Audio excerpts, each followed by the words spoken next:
Have you ever noticed how Saturn refuses to fit cleanly into our playbook? A gas giant too light for its size, wrapped in rings that might be geologically young, tilted in a way that hints at a hidden past? The numbers line up until they don't. Standard formation models explain Jupiter well enough. Saturn keeps slipping the net. Its moons pull on the story. The rings shorten the clock, and migration models raise as many questions as they settle. Tonight we'll unpack why some astronomers joke that Saturn shouldn't exist, at least not this neatly, not here, not now. If this kind of careful dive matches your pace, a light like and subscribe helps others find it. Settle in, and let's test where our best theories still bend. Hold a simple question in mind. If Saturn seems to break our expectations, what does that tell us about the universe that made it? Picture the scene in plain terms, without the drama. Space is quiet. There is no air to carry sound, no engine noise, no shaking deck. In that quiet, Saturn slowly fills your view. A pale globe, a thin, bright system of rings that look smooth from a distance. No rush, no hurry, just a clear view and time to notice what is actually there. Starlight and sunlight reach this world after a long trip. The light is weaker out here than it is near Earth, but it is enough. It hits the rings and bounces back, so even a dim sun can make them shine. As you get closer, broad bands of brightness and shadow separate into clean arcs. They curve like long highways laid across the dark, but they are not solid roads. That is the first key idea to keep. The rings only seem solid from far away because your eye blends the light from many small pieces into one smooth ribbon. Move closer again, and the illusion breaks. You begin to see the rings for what they are. A vast, flat swarm of icy fragments. Each piece follows its own path around the planet. The paths are almost circular and almost in the same plane, so the whole system looks level and calm. Some fragments are small, like grains of sand. Some are larger, like pebbles or chunks the size of a house. Most are water ice. Many are very bright because ice reflects sunlight well, especially when it is clean. Some particles carry a light coating of darker dust or organic compounds, the basic carbon-rich stuff we find in many places in space. That dust can dim them a little, but it does not change the main point. The rings are thousands of kilometers wide, made of uncounted bits, and together they behave like a thin, bright disk. If you could cross the ring plane at a gentle speed, the experience would not be loud or violent. You would not hear crashes. Space is nearly a vacuum, so sound does not travel. Collisions do happen, but most are soft because the particles move almost together. When two pieces touch, they rub or bounce and share a little momentum. These countless small interactions help smooth the ring over time. They erase clumps and sharp edges. They make the ring look uniform from a distance, even though it is granular up close. Think of it like a calm crowd, all walking in the same direction. People still brush past each other, but the flow stays ordered. One of the most surprising facts is the thinness of the rings. They spread for tens of thousands of kilometers in width, yet their thickness is tiny compared with that spread, roughly like laying a sheet of paper over a football field. In many places, the vertical height is on the order of tens of meters to a few hundred meters, not miles. That extreme flatness is set by orbital motion and by gentle collisions that nudge particles into the same plane over long periods. Vertical motions that stray too far are damped away. What remains is a disk so thin that it casts narrow, sharp shadows on the planet when the geometry is right. From a human point of view, The ring system has three major bands that stand out. Closest to Saturn is the C ring, faint and semi-transparent. Much of the light passes through it. Next is the B ring. It is the brightest and most opaque region, densely filled with ice. Beyond it is the A ring, somewhat less opaque than the B ring, but still clearly visible. Between the A and B rings lies a wide, darker gap called the Cassini division. It is not empty. It contains material, but it is less crowded, so it appears as a dark lane. Gravitational forces, especially from the moon Mimas, help keep that region depleted. Farther out and farther in are more delicate structures, narrow ringlets, dusty halos, and faint arcs that show up in good lighting and with good instruments. For a first, calm look, the C, B, and A rings define the basic layout. What are the rings made of? Mostly water ice. The same molecule that makes snow and ice on Earth also freezes in the outer solar system. In the cold near Saturn, water stays solid. Many ring particles are bright and clean enough that they act like small mirrors, scattering sunlight in all directions. Some particles are porous, like a loose snowball. Others are compact, like a piece of dense ice. If you could hold one, ignoring the cold and lack of air, it might feel like a packed snowball or a chunk of clear ice from a winter lake. In reality, you could not stand there to lift it, but the mental picture is useful. The ring is a collection of frozen pieces, not a slab. Light behaves in interesting ways in the ring. When you look toward the sun through the ring plane, the disk can glow softly and seem translucent, like frosted glass held up to a window. When you look with the sun behind you, the ring can shine like fresh snow in daylight. If your position changes, the brightness changes too. Scientists use these changes to learn about particle sizes and textures. The pattern of light and dark is not just pretty, it is data. Below the ring plane, the planet takes over your field of view. Saturn does not have a hard surface. What we see are cloud tops made of gas. The disk looks smooth, banded in creams, golds, and grays. The colors are subtle. They trace wind belts and jet streams that run around the planet. When the rings cast shadows, the shadows fall like curved dark bands across the upper atmosphere. The effect is quiet and orderly. You can tell where the sun is by the direction of those shadows. They remind you that the rings are thin, wide, and sitting above the clouds like a flat, bright sheet. To a casual observer, the rings could seem timeless. They look so well placed that it is tempting to think they have been there unchanged since the beginning. But that is appearance, not proof. The ring system holds clues that point to a more delicate story. Some evidence suggests parts of the rings could be relatively young on cosmic timescales, shaped by ongoing processes and slowly losing mass. None of that is obvious to the eye in a quick glance. It is something you learn by measuring and modeling. For now, keep the simple idea. A clean look can mislead. The physics is where the truth sits. This invites a calm question. How can such a thin, fragile-looking structure circle such a massive world and remain in place? The first step is to understand what Saturn itself is like. Many people have heard a popular claim: Saturn would float on water because its average density is less than that of liquid water. That mental image, a huge planet bobbing in a giant tub, sticks because it is easy to picture. The statement has a kernel of truth, but it needs context.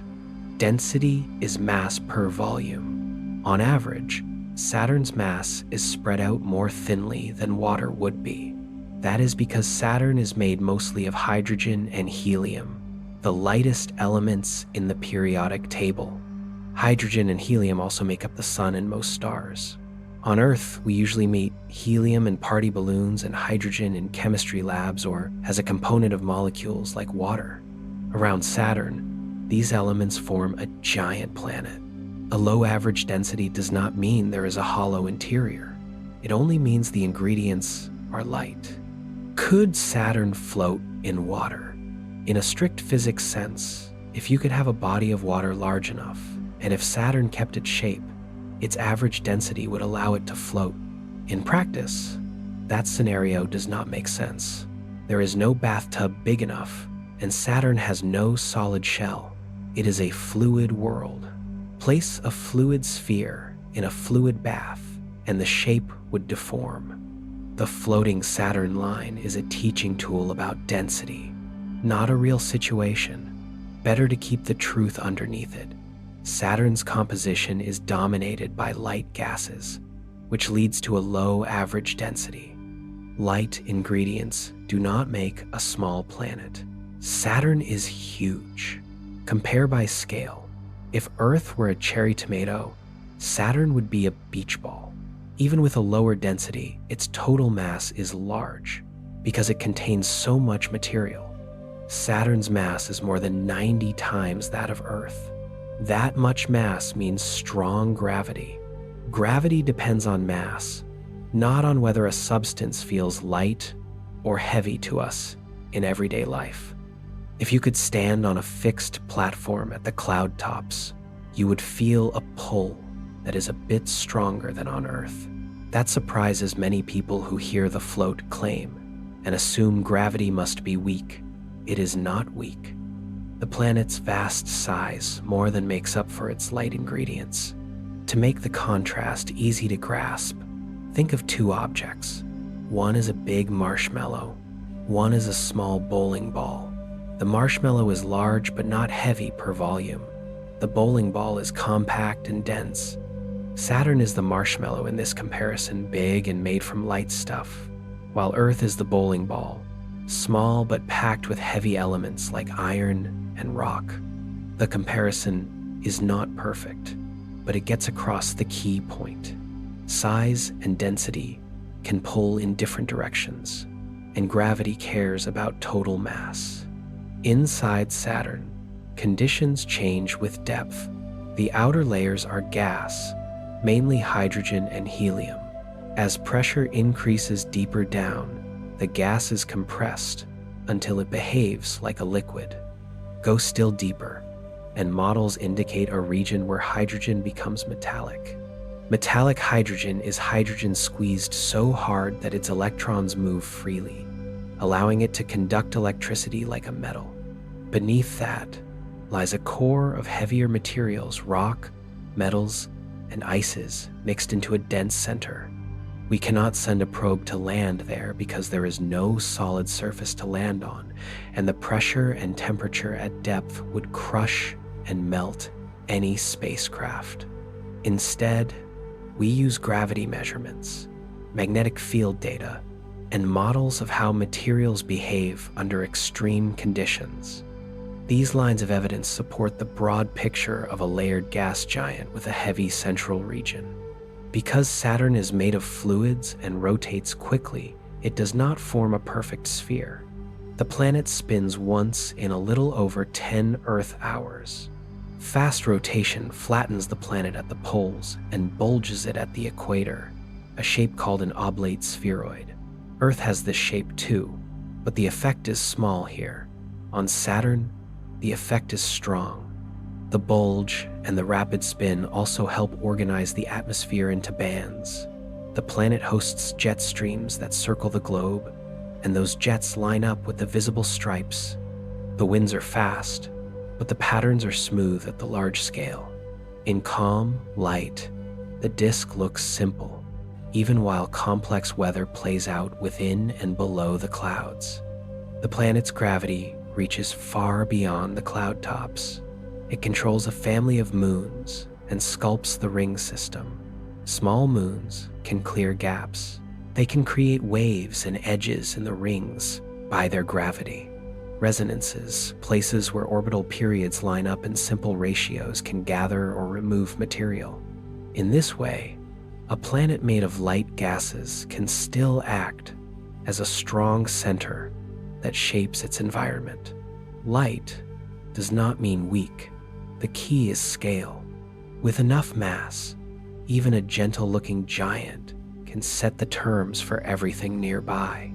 All of this helps explain how something fragile-looking can exist and persist around something so large. The ring is thin and delicate in appearance, but it is held in place by stable orbital motion, by the balance between gravity and the sideways speed of the particles, and by many soft particle-particle interactions that damp away wild motions. The planet is light in composition, but heavy in mass, so it supplies the gravity needed to keep the system organized. It is also useful to separate our daily instincts from the rules of space. On Earth, a feather falls slowly and a rock falls fast because of air resistance.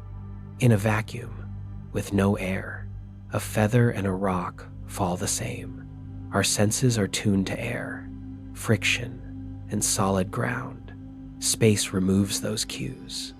Out there, motion follows clear, simple rules. Gravity pulls. Inertia keeps things moving. Orbits form when sideways speed balances the pull. Saturn and its rings follow those rules. The picture may feel strange at first, but the physics is steady, testable, and reliable. In that sense, the universe lets both our familiar and our surprising ideas live side by side, and the rules are both familiar and surprising. Saturn asks us to adjust our everyday meanings for light, heavy, strong, and delicate. The planet is made mostly of hydrogen and helium, yet the result is not fragile. Its mass bends paths, holds moons, trims rings, and keeps order over great distance. The low density and the high authority sit side by side without conflict. On paper, Saturn looks airy. In space, it sets the terms. Seen from above its cloud tops, the first impression is quiet structure. Pale bands wrap around the curve of the world, cream and soft gold with hints of gray. The stripes run almost perfectly east-west. They circle the globe with an even hand, like careful lines drawn around a spinning sphere. From far away, the look is smooth, as if the planet wears a light, even skin. Close up, that smoothness comes from motion, not stillness. Saturn is a planet of winds. The atmosphere moves in long streams, fast and organized. These are jet streams, rivers of air that flow around the planet. Some move west to east, some move east to west. They lie next to one another in alternating bands. Where they meet, the flow can twist and shear. Vortices spin up, bands stretch and fold. None of this breaks the large, simple pattern you see from afar. It builds it. Wind speeds near the equator can top 1,000 kilometers per hour. On Earth, those speeds would mark a disaster. On Saturn, they are common, held in lanes by rotation and layering. Fast rotation is a key driver. Saturn turns once in a little over 10 hours. That speed, applied to a globe 9 times Earth's diameter, sets strong rules for how air moves. One of those rules is the Coriolis effect, the way a rotating frame bends moving flows. On Earth, the Coriolis effect shapes trade winds and helps spin up hurricanes. On Saturn, it acts over a deeper atmosphere and a larger scale, so the jet streams multiply and sharpen. The bands you see are not paint. They are the visible outline of different wind speeds, temperatures, and cloud makeups at different heights. Because the air is mostly hydrogen and helium, the clouds are not like Earth's water-only clouds. The uppermost visible layer is ammonia ice, tiny crystals that scatter light and give the planet its pale, milky look. Under that sits a layer rich in ammonium hydrosulfide, a compound that adds warmer yellows and beiges. Deeper still are water clouds, more like the clouds we know, but living under heavy pressure and cold, far different from any sky on Earth. Each layer has its own conditions. Each responds differently to sunlight, to heat rising from the interior, and to the push and pull of the winds above and below. The result is a set of layers that slide over one another and mix at their edges, blending colors and softening boundaries. Where Jupiter shows strong contrasts and high-relief storms, Saturn tends towards subtle gradients and longer, smoother curves. Calm appearance does not equal small activity. Saturn hosts storms that can span thousands of kilometers. Some can grow until they wrap around a latitude line and form bright, planet-wide bands. These great white spot events appear roughly once per Saturn year, about 29.5 Earth years. To us, that sounds rare. For the planet, it is seasonal timing. When such a storm breaks out, high clouds rise, brighten, and can be seen even in moderate telescopes from Earth as a sharp white patch against the muted background. Inside, lightning strikes with energies far beyond typical Earth bolts. Flashes light up thick layers of cloud and glow through haze, so the storm can appear to pulse from within. The physics is still familiar: water, ammonia, convection, but the scale and setting are larger and colder.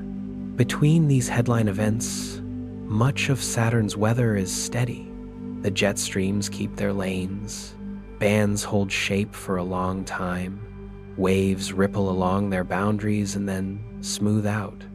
Even fast winds can look graceful when they are organized and continuous. That is the sense Saturn gives: high energy, low noise. The patterns are resilient, and small outbreaks are absorbed into the general flow instead of shredding it. Color follows from chemistry, height, and sunlight.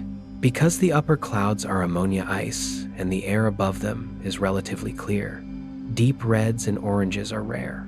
You see soft creams, pale golds, light grays, and occasional pearly tones. These hues shift with season and with changes in haze. The planet does not choose a loud palette. It reflects a quiet one made by what condenses where, and by how sunlight filters through the thin, high haze that forms under ultraviolet light from the Sunday. Under that calm look, the atmosphere works like an engine. It takes energy from two main sources: sunlight from above and heat leaking out from inside. It uses rotation to channel that energy into currents that can last for years. The engine is not a single machine. It is a collection of linked flows from equator to pole and top to bottom, each turning, each transferring momentum and heat. The outcome is a planet that is always moving yet often appears slow and measured. When we talk about wind on Earth, we picture sound trees bending, waves breaking, windows rattling. None of that applies here. There is no ground to strike, no ocean surface to whip up foam, no forests to roar. Even if you could drift with a balloon in Saturn's sky, you would not hear wind rush. You would see it, bands sliding by, fine streaks, eddies curling and disappearing, bright plumes rising, fading, and folding back into the flow. Speed and silence share the same space. The idea of Saturn as music without sound is only a way to express the order in the motion. The physical story is simpler. Rotation sets lanes, composition sets cloud decks, heat and sunlight set convection. Together they produce patterns that repeat and persist. The grace comes from scale and steadiness, not from mystery. Near the North Pole, there is a feature so clean in its outline that it challenged first impressions: a six-sided jet pattern, a broad hexagon centered on the pole. Most vortices in nature are round because a circle is the simplest shape for a rotating fluid. Here, the flow draws 6 long sides and 6 corners and keeps them in place while the planet turns. The edges are not razor lines. They are zones where the wind speed shifts. The shape is still unmistakable, 6 facets meeting at angles, spanning many thousands of kilometers. The hexagon turns with the planet and holds its form over years. When Voyager spacecraft first imaged it in the early 1980 seconds, the clarity was startling. With limited data, some wondered whether the shape might be an artifact. As better images arrived in later missions, most notably Cassini observed it for more than a decade, the feature proved both real and persistent. No artificial cause is needed.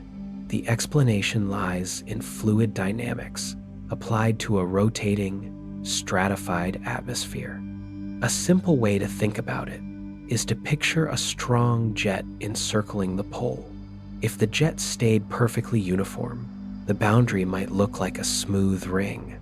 Under the right speeds and temperature gradients, that ring can support a standing wave, a pattern that appears fixed in place even though the fluid moves through it. You see standing waves on a rope when you shake it just right and a stable pattern forms. Wrap that rope into a circle and the wave's bumps become repeating features around the loop.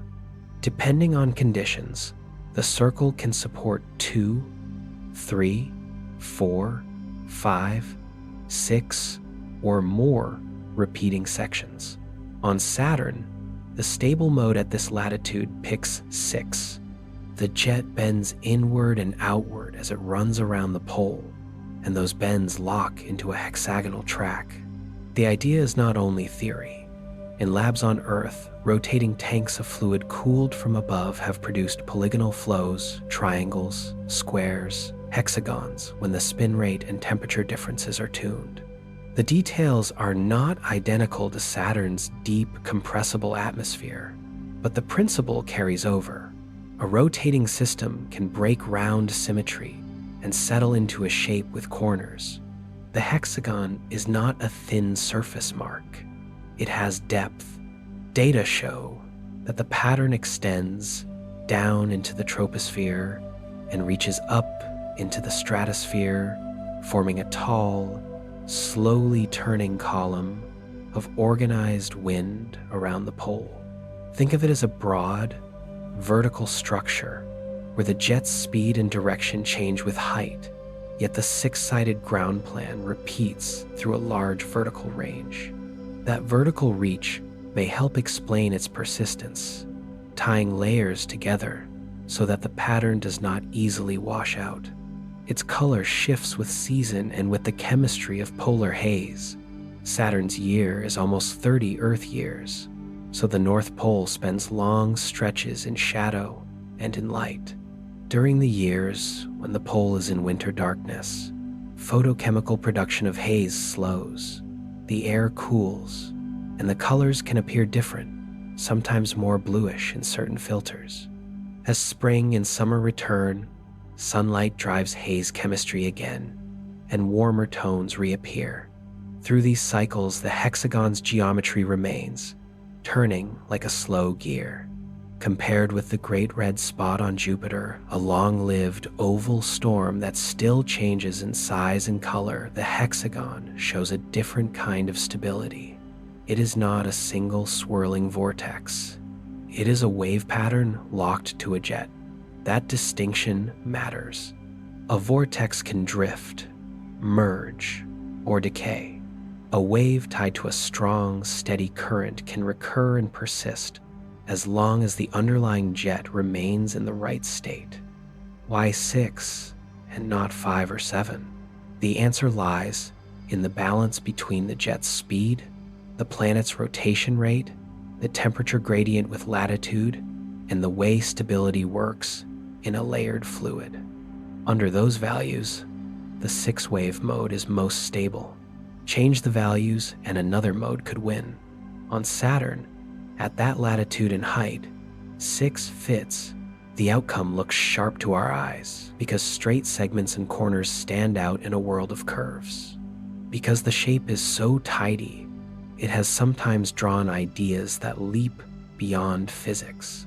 A giant hexagon at a planet's pole can look like a marker or a sign, but nature can make geometry without intention. Crystals grow with facets. Ice forms hexagonal snowflakes. Sand ripples organize into repeating patterns under steady wind. Fluids spinning in the right ranges can draw polygons. The hexagon over Saturn's North Pole belongs in that family of lawful shapes that emerge from simple rules when the setting is right. If a weather system on Earth made a decades-long hexagon large enough to see from space, it would become a top target for every observatory. On Saturn, it sits far away, patient, and teaches from a distance. Over time, images have captured it in many lights, from ultraviolet to infrared, revealing how it changes with height and season. Through all those views, the six-sided plan remains. It is a steady reminder that order can arise in rotating flows, and that a planet's fast spin and layered air can work together to trace clean geometry at massive scale. The feature's persistence points to a careful balance. The jet at that latitude must be fast, but not too fast to become unstable. The temperature contrasts must be large enough to support the wave, but not so large as to break it into turbulence. The layering must allow the pattern to couple top to bottom without smearing out. Saturn happens to meet these conditions over long spans. The result is a shape that holds itself together while the planet turns beneath, year after year. Seen in this light, the hexagon is not an outlier that defies science. It is a case study in how rotating fluids behave when given room and time. The edges are places where the wind speed changes sharply. The corners are regions where the wave pushes the jet farther from a circle. The center is capped by a separate polar vortex, an eye, with its own structure nested inside the larger pattern. Each part follows the same basic rules: rotation, pressure gradients, and conservation of momentum. As with the rest of Saturn, the lesson is to trust measurement and mechanism. High-speed winds can be calm in outline. Delicate forms can be built by strong forces. Light ingredients can make heavy influence when gathered at giant size. A six-sided storm can be the natural outcome of a jet stream circling a pole. The more we look, the more we find that the planet's ordered face grows from moving parts that obey clear, testable laws. It remains one of the most elegant examples of how order can emerge from swirling motion. Saturn's atmosphere, though it is always in motion, can settle into forms that hold their shape with steady confidence. When you picture the North Polar hexagon, think of a candle flame in a quiet room. Most of the time, the flame shifts and wobbles, but when the air settles into the right pattern, the flame becomes surprisingly stable, as if held in place by an unseen hand. Saturn's hexagon is that kind of balance on a planetary scale. Fast winds circling a polar jet, yet organized so precisely that the flow locks into form. 6 edges, 6 corners. A clean pattern held by the rules of moving air. There is a calm satisfaction in seeing such symmetry on top of a world built from turbulence. The straight sides are not paint. They appear where a standing wave makes the jet stream bend inward and outward in regular steps. The corners are where those bends meet and turn. It is geometry written in cloud, not a message or a machine, just physics working cleanly over great distance. If the jet slowed too much, or the temperature contrast across the latitude weakened or strengthened past a threshold, the shape would blur or shift to a different number of sides. For the conditions at Saturn's North Pole, 6 is the stable choice, and the planet has kept that choice for decades. Order inside motion shows up across Saturn in other ways too, most clearly in the slow march of seasons. A Saturn year is almost 29 and a half Earth years.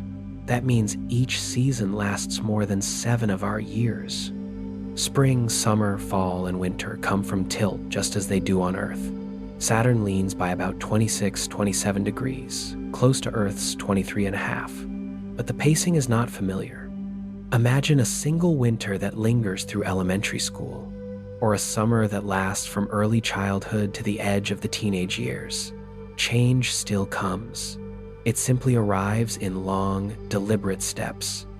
If you could hover and wait, you would see the light shift with quiet certainty. The rings, thin and wide, work like long hands on a very slow sundial. They cast sweeping shadows across the cloud tops, and those shadows move with the sun's angle as Saturn orbits. At solstice, when one hemisphere leans most toward or away from the sun, the ring shadows stretch far across the disk. They curve like soft bands of evening laid across the atmosphere. Years later, at the opposite solstice, the pattern is reversed. The hemisphere that basked in long sunlight now sits under a drawn-out twilight. The opposite side brightens and warms by small amounts that matter over time. Even the idea of dawn changes scale. One Saturn spring lasts around 7 Earth years. Brightness does not surge, it creeps. Think of a morning that takes years to unfold. The air warms a little. The chemistry of the upper haze changes pace. Jet streams adjust their lanes. Colors shift by gentle degrees you only notice when you compare images months or years apart. If you tracked the sun with a careful eye, you would see it trace low arcs that slowly climb to slightly higher arcs, then sink again, all over the span of many Earth calendars. Equinox brings another kind of clarity. Twice each Saturn year, about every 15 Earth years, the sun shines edge-on to the ring plane. From many viewpoints, the rings narrow to a near-invisible line. They stop catching broad sunlight and stop casting wide, dark sweeps across the planet. In that brief geometry, the cloud tops glow more evenly, and small structures within the rings stand out because even tiny vertical ripples cast tall, slim shadows along the plane. Features that are usually washed out by glare become visible as fine threads and warps, a temporary X-ray of height within a system that is otherwise almost perfectly flat. Solstice does the opposite.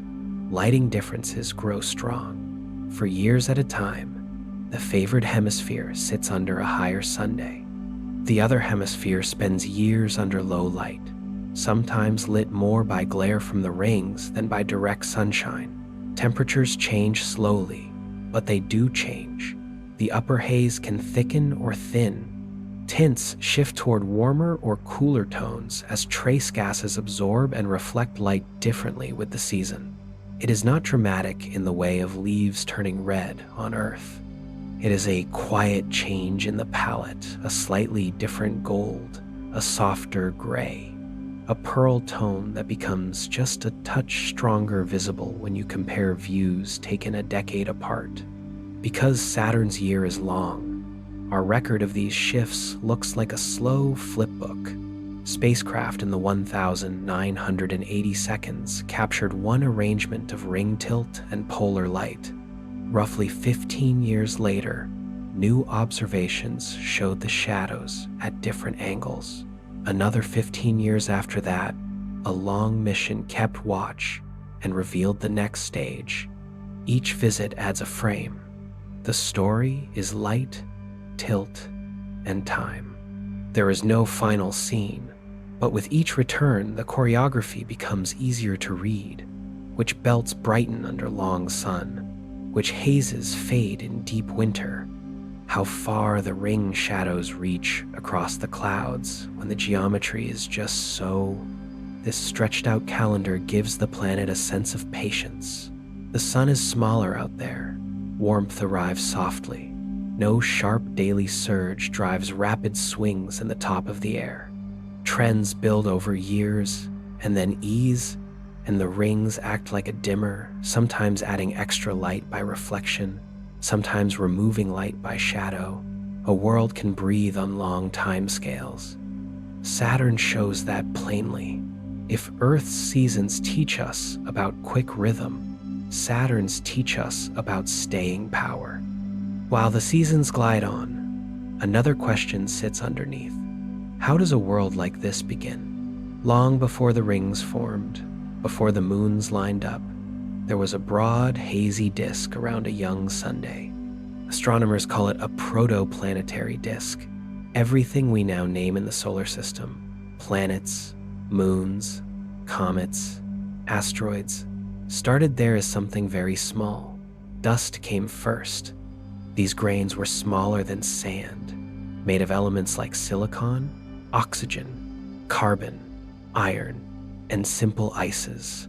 The grains drifted, bumped, and stuck. Static charge helped them cling like flour clumping in still air. Pebbles formed. Pebbles gathered into rocks. Rocks collected into bodies big enough that their own gravity began to matter.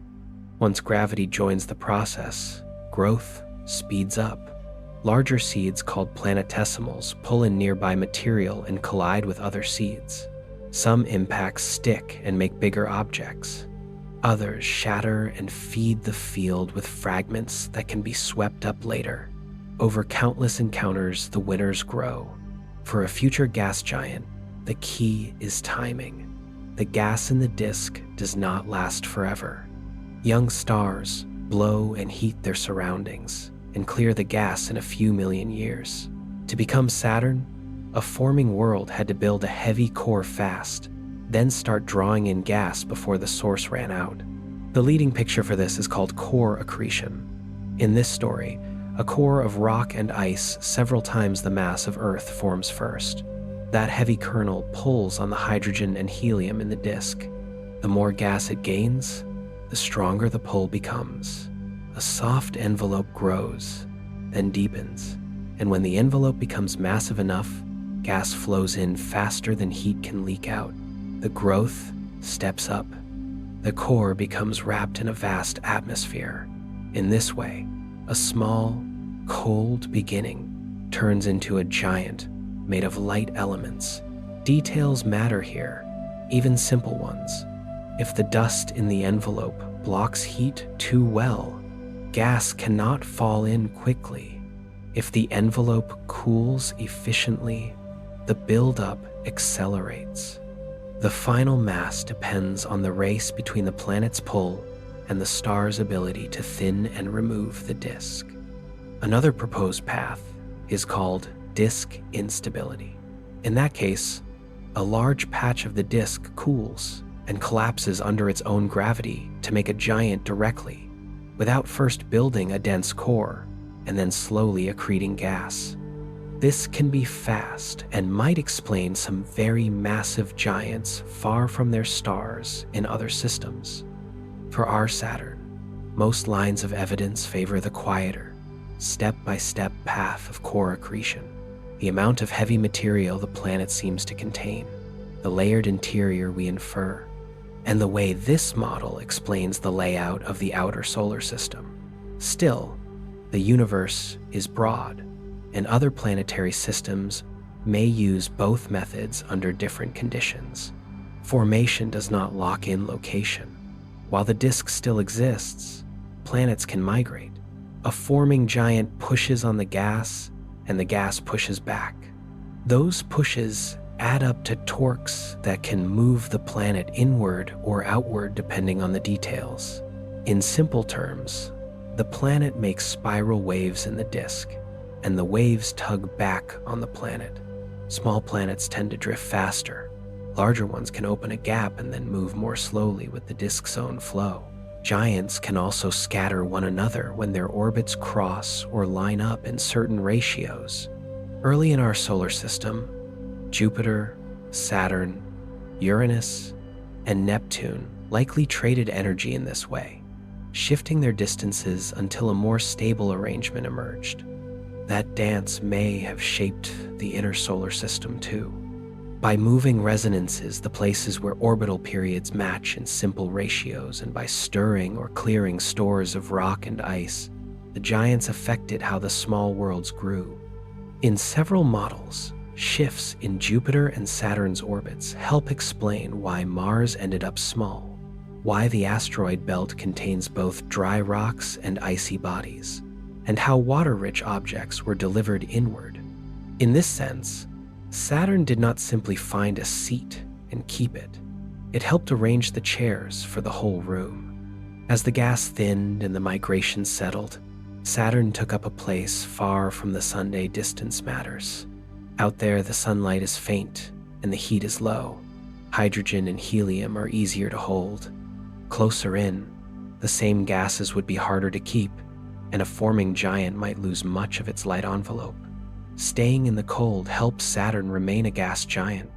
The location also placed the planet in a region rich in ice during its growth. Ice contributed to a heavy core, and later became part of the raw material for moons. The orbit we see today, broad, steady, and distant, lets Saturn stay true to that identity. A dense core wrapped in deep layers of hydrogen and helium, a large family of moons, a ring system, an atmosphere that draws energy both from sunlight and from heat leaking out of the interior. Had Saturn formed much closer to the sun and stayed there, its path could have been very different. Less gas, different moons, and likely no wide, bright ring. The outer zone offered room, cool temperatures, and a slower pace. The planet could grow large and then keep what it gained. All of this rests on humble beginnings, dust grains, small clumps, pebbles. The steps do not sound grand, but they are the rule, not the exception. Telescopes now see young stars still wrapped in disks. Many of those disks show gaps and rings, signs that new planets are already shaping their nurseries. In our case, time and gravity were generous in the right order. Enough solid material gathered fast enough to pass the threshold for gas capture. Enough gas remained for the envelope to swell. The early pushes and pulls among the giants found a set of orbits that could last for billions of years. None of this makes the science vague. It makes it concrete. We can list the main controls: how much mass the disk had, how hot or cold it was, how long it survived, where in the disk a seed formed, how crowded that region was. And when a core crossed the line where gas falls in faster than the star can blow it away, adjust those controls and the outcomes change. Other stars end up with hot giants parked close to the fire. Others show chains of Neptunes in tight, even spacing. Our system is one result among many possible results, and Saturn is one of the key reasons it looks the way it does. As Saturn took its place, the solar system settled into lanes we recognize. The sun burned more steadily. The giants circled in wider order. Inside Saturn, the heavy center sank under pressure. Above it, a layer of metallic hydrogen carried current and helped power a magnetic field. Higher still, cooler hydrogen and helium flowed as weather. Outside, the space around Saturn cooled and quieted. The stage was ready for the next parts of the story. Moons gathering from leftover ice and rock, rings forming and evolving, gentle resonances carving patterns, and the atmosphere tracing bands and storms that would come and go yet leave a stable, banded face. No hidden drama is needed. Time, material, and steady rules are enough. A world made from light elements can grow into a heavy presence. A windy planet can host a shape with straight sides. A year can run so long that sunrise is a slope stretched across many of our years. The same physics that can make a candle flame hold still for a moment can hold a hexagon above a pole for decades, scaled up by distance, depth, and rotation. Under the right conditions, motion makes order. When you think about human time against these scales, the feeling is simple: patience. We return to Saturn with better instruments and find the same major themes in finer detail. Ring shadows lengthen and then vanish at equinox. Polar colors drift with the season and with the slow chemistry of haze under a distant Sunday. The hexagon turns and keeps its facets. The winds keep their lanes. The planet holds its quiet balance. A child who first saw a picture of Saturn at school can look again decades later and recognize the same world, only drawn with sharper lines. The path from dust to giant, from motion to form, and from tilt to season ties the story together without forcing it. Saturn did not rush. The disk set the pace. Gravity did the gathering. Migration found a stable track. Distance preserved the gas. Rotation and layering drew the patterns in the sky. The result is a world that feels calm even as it moves fast, and simple even as it rests on deep structure. The closer we look, the more the pieces fit. Before the rings shimmered, before the moons counted by the dozens, before the atmosphere flowed in bands and storms, there was a disk, faint and wide, wrapping a young Sunday. In that cradle, small pieces learned to stick, a seed learned to pull, gas learned to fall and stay.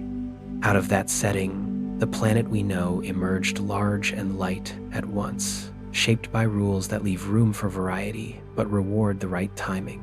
In the end, the outline is modest and firm.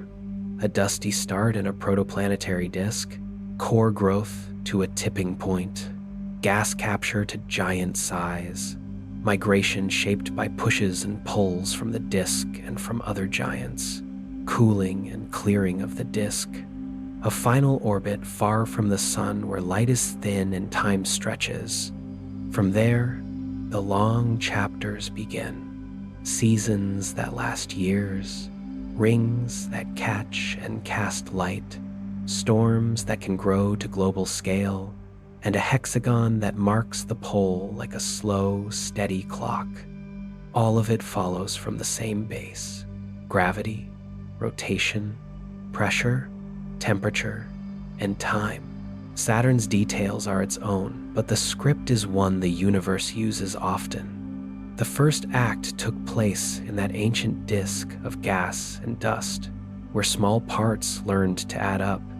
A cradle of creation where a giant gathered itself, slowly and with room to spare, in rhythm with the early solar system. A cradle of creation from which a giant was born, slowly and gracefully in harmony with the rhythm of the early cosmos. When most people call Saturn to mind, the picture that arrives is the bright ring system, a wide, pale band that looks smooth and tidy, like the grooves of a record seen from far away. That smoothness is an illusion made by distance. The rings are not a single sheet. They are a swarm, countless pieces of ice, and a little dust, each on its own track around the planet. If you could approach slowly and reach toward that band, your hand would not meet a glassy surface. You would pass through a cloud of separate objects, moving together but not fused, every piece following the same few rules of motion. The sizes vary across a wide range. The smallest grains are finer than powder. You would not feel one land in your palm. Others match pebbles, fist-sized clumps, and packed snowballs. Some fragments reach the scale of a car or a small house. A few are true boulders. Despite that variety, most of the mass sits in pieces toward the smaller end, which helps the system act like a fine-textured sheet when you step back. The main ingredient is water ice, plain H2O in solid form. In many places, it is unusually clean, and clean ice reflects sunlight very well. That high reflectivity albedo is a big reason the rings stand out, even under the softer light that reaches Saturn's distance from the Sunday. Mixed with the ice are traces of darker material, fine dust and carbon-rich compounds collected over time. The blend is not uniform. Some zones are brighter and purer, others are a little darker. Those differences show up as subtle shifts in tone when the lighting is right. Every particle orbits Saturn according to its distance from the planet. Inner material circles faster, outer material circles slower. This is the same orbital rule that shapes moons and planets, and it keeps the ring from moving as a rigid plate. Instead, it is like many lanes of a track, each with its own speed. Because the lanes are thin and close together, the whole structure looks smooth. Up close, it is busy. Down the length of the ring, particles pass one another. Across the width, they settle into a shared plane. Collisions are constant, but mostly gentle.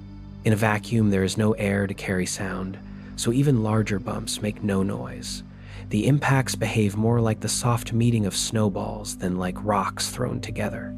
With each touch, particles trade a bit of speed and adjust their paths. Over time, those trades suppress big motions up or down and help the ring stay very thin. A piece that wanders above or below the plane tends to be nudged back by repeated, mild encounters. In this way, the ring maintains its flatness without a boundary wall or a fixed frame. These contacts also moderate clumps. When local patches thicken, collisions and gravity work together to spread material back out. When particles get too spread, gravity encourages them to drift together again. The shifting between these states creates patterns, temporary wakes and streaks that brighten a region for a while and then fade. You can think of this as ring weather, not storms with thunder, but slow changes in density that drift through and dissolve. The system is steady at the large scale, but active in detail. Even in such a flat sheet, vertical features can appear. A small object passing through may tilt a patch. A body embedded in the ring can draw a narrow, raised ridge. External forces can set up bends. Under low sun angles near equinox, for example, these ripples cast long, thin shadows that reveal their height. In images, the raised pieces look like delicate waves or fingers of material standing above the rest. Seen from other angles, they blend back into the bright plane and nearly vanish. The ring is thin, but it is not perfectly level. Lighting changes the mood of the rings. When you look toward the sun through the ring, it can seem more transparent and glow softly because light passes through the disk and scatters forward. When you stand with the sun behind you, the rings can brighten sharply. Part of that brightness is backscattering, many small surfaces reflecting light back toward the source. This opposition effect makes the ring appear especially vivid when the geometry lines up. Shift to other angles, and the ring darkens, revealing textures and faint structure that glare would otherwise hide. Not every region is bright to the same degree. Where dust coats the ice, the surface dims. Where collisions expose fresh ice, patches can look cleaner and whiter. Over very long spans, tiny dark grains from space drift in and settle on the ring particles.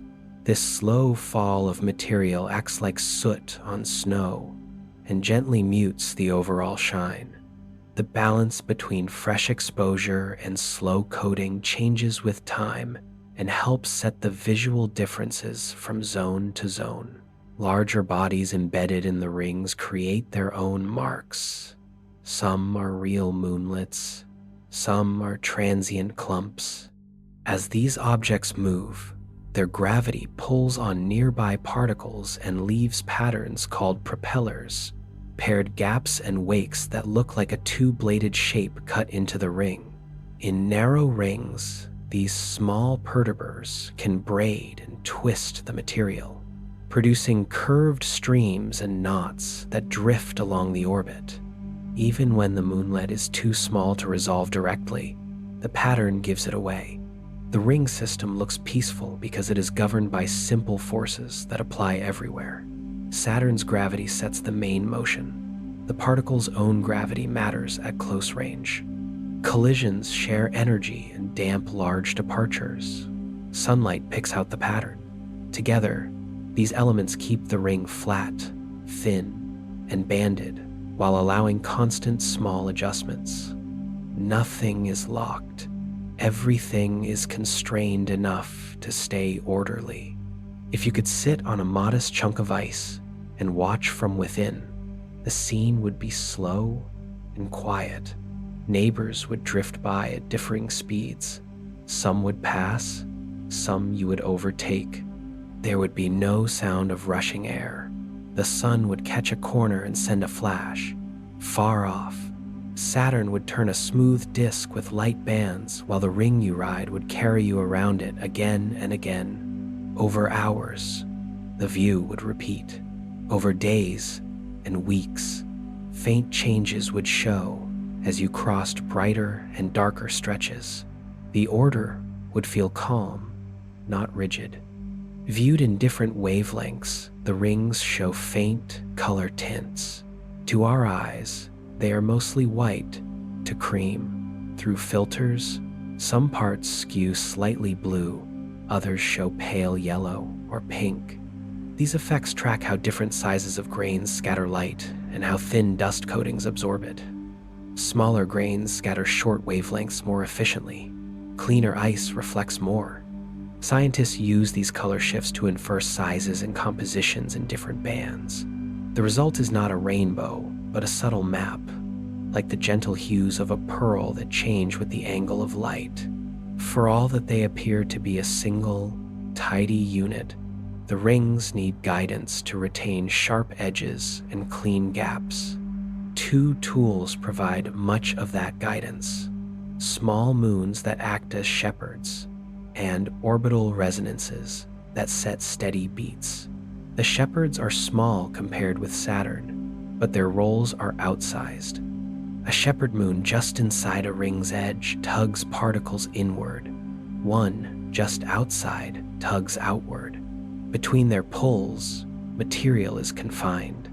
This is how a ring can keep a crisp border rather than fraying into a diffuse sheet.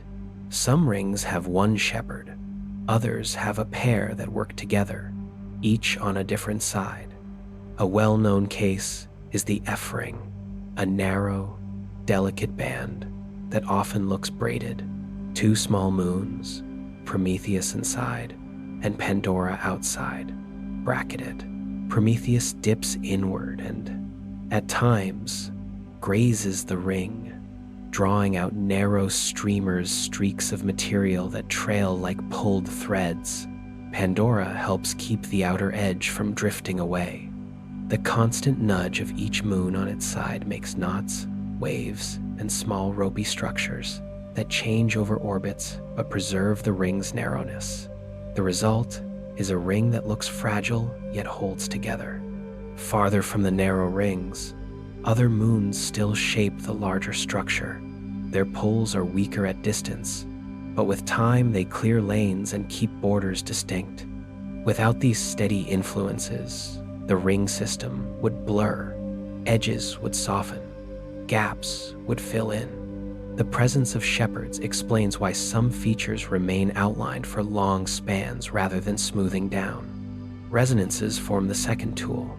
A resonance appears when a ring, particle, and a moon complete orbits in a simple ratio, 2:1, 3:2, and so on. At that shared timing, the moon's gravity tugs the particle at nearly the same point in each cycle.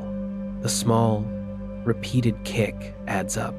In some places, the cumulative effect pushes particles away and carves a gap In other places, it sets a wave without clearing the zone. The classic example is the Cassini division, the broad, dark lane between the A and B rings. The moon Mimas, farther out, plays a key part. At the distance where a ring particle would orbit twice for each orbit of Mimas, a 2-to-1 resonance, the recurring tug destabilizes the particle's path. Over many orbits, the particle drifts to a safer region. The process removes material from that radius and leaves a depleted band. The division is not empty, but compared with the bright rings on either side, it is sparse enough to look like a clean cut. When the push is not strong enough to open a lane, it can still draw patterns. Resonances launch spiral density waves, regions where the ring material bunches slightly and then spreads out again and again, forming a repeating crest and trough pattern that winds around the planet. These are not sound waves you could hear. They are variations in particle spacing. In images, they appear as faint, evenly spaced lines within a ring zone. The wave pattern moves and slowly unwinds over time as the ring material continues to orbit. There are also bending waves, vertical ripples, in which particles tilt above and below the main plane. These often arise when a moon's orbit is inclined or when the resonance involves a vertical component. In low sun angles, bending waves throw long shadows that make the ring's three-dimensional nature obvious. The crests and valleys rise and fall like a gently fluttering ribbon, even though each particle stays on a simple path. The key idea in all of this is that no central guide is needed. Gravity and motion set the rules, and order emerges. Once in place, the pattern maintains itself because the same rules keep acting. The rings are not fixed sculptures. They are persistent results of continuous processes. This is why the term clockwork often comes up. Each moon can be imagined as a gear with its own period. Each ring zone is a train of smaller cogs. Their interactions keep time and set structure, but unlike a real clock, no hand assembled the machine. The pieces found their positions through long interaction, and the layout keeps adjusting within limits. From a quiet spot inside the ring, you could watch a shepherd moon glide along in the distance. You might not see its disk easily, but you would see its effects. A narrow ripple starting near its path, a wake spreading downstream, a propeller feature growing and fading as a buried clump went by. A spiral density wave would appear as a faint pattern of bright dim lines sliding past, the spacing widening as it moved away from its source. An open gap would stand as a lane that never fills because a repeating gravitational beat keeps clearing it. The choreography would carry on with no pause and no voice telling each piece where to go. Different moons can shape different parts of the ring at the same time. A single large moon may set more than one resonance, each at a different radius, layering patterns like harmonies. A small moon close to a narrow ring can keep an edge sharp, while a more distant moon sets gentle waves in a broader band. When you study the patterns closely, you can read which moons are involved. The rings, in that sense, act as a record, a way to hear the frequencies of unseen players by the marks they leave in the ice. The system evolves, but not by lurches. A resonance can shift if a moon's orbit changes slightly. A shepherd can modify its route by small amounts and alter the fine structure it sustains. The ring responds. New wave trains start, old ones fade. Boundaries sharpen and then relax and sharpen again. The overall face remains familiar, but the details turn over. This is why long, careful monitoring matters.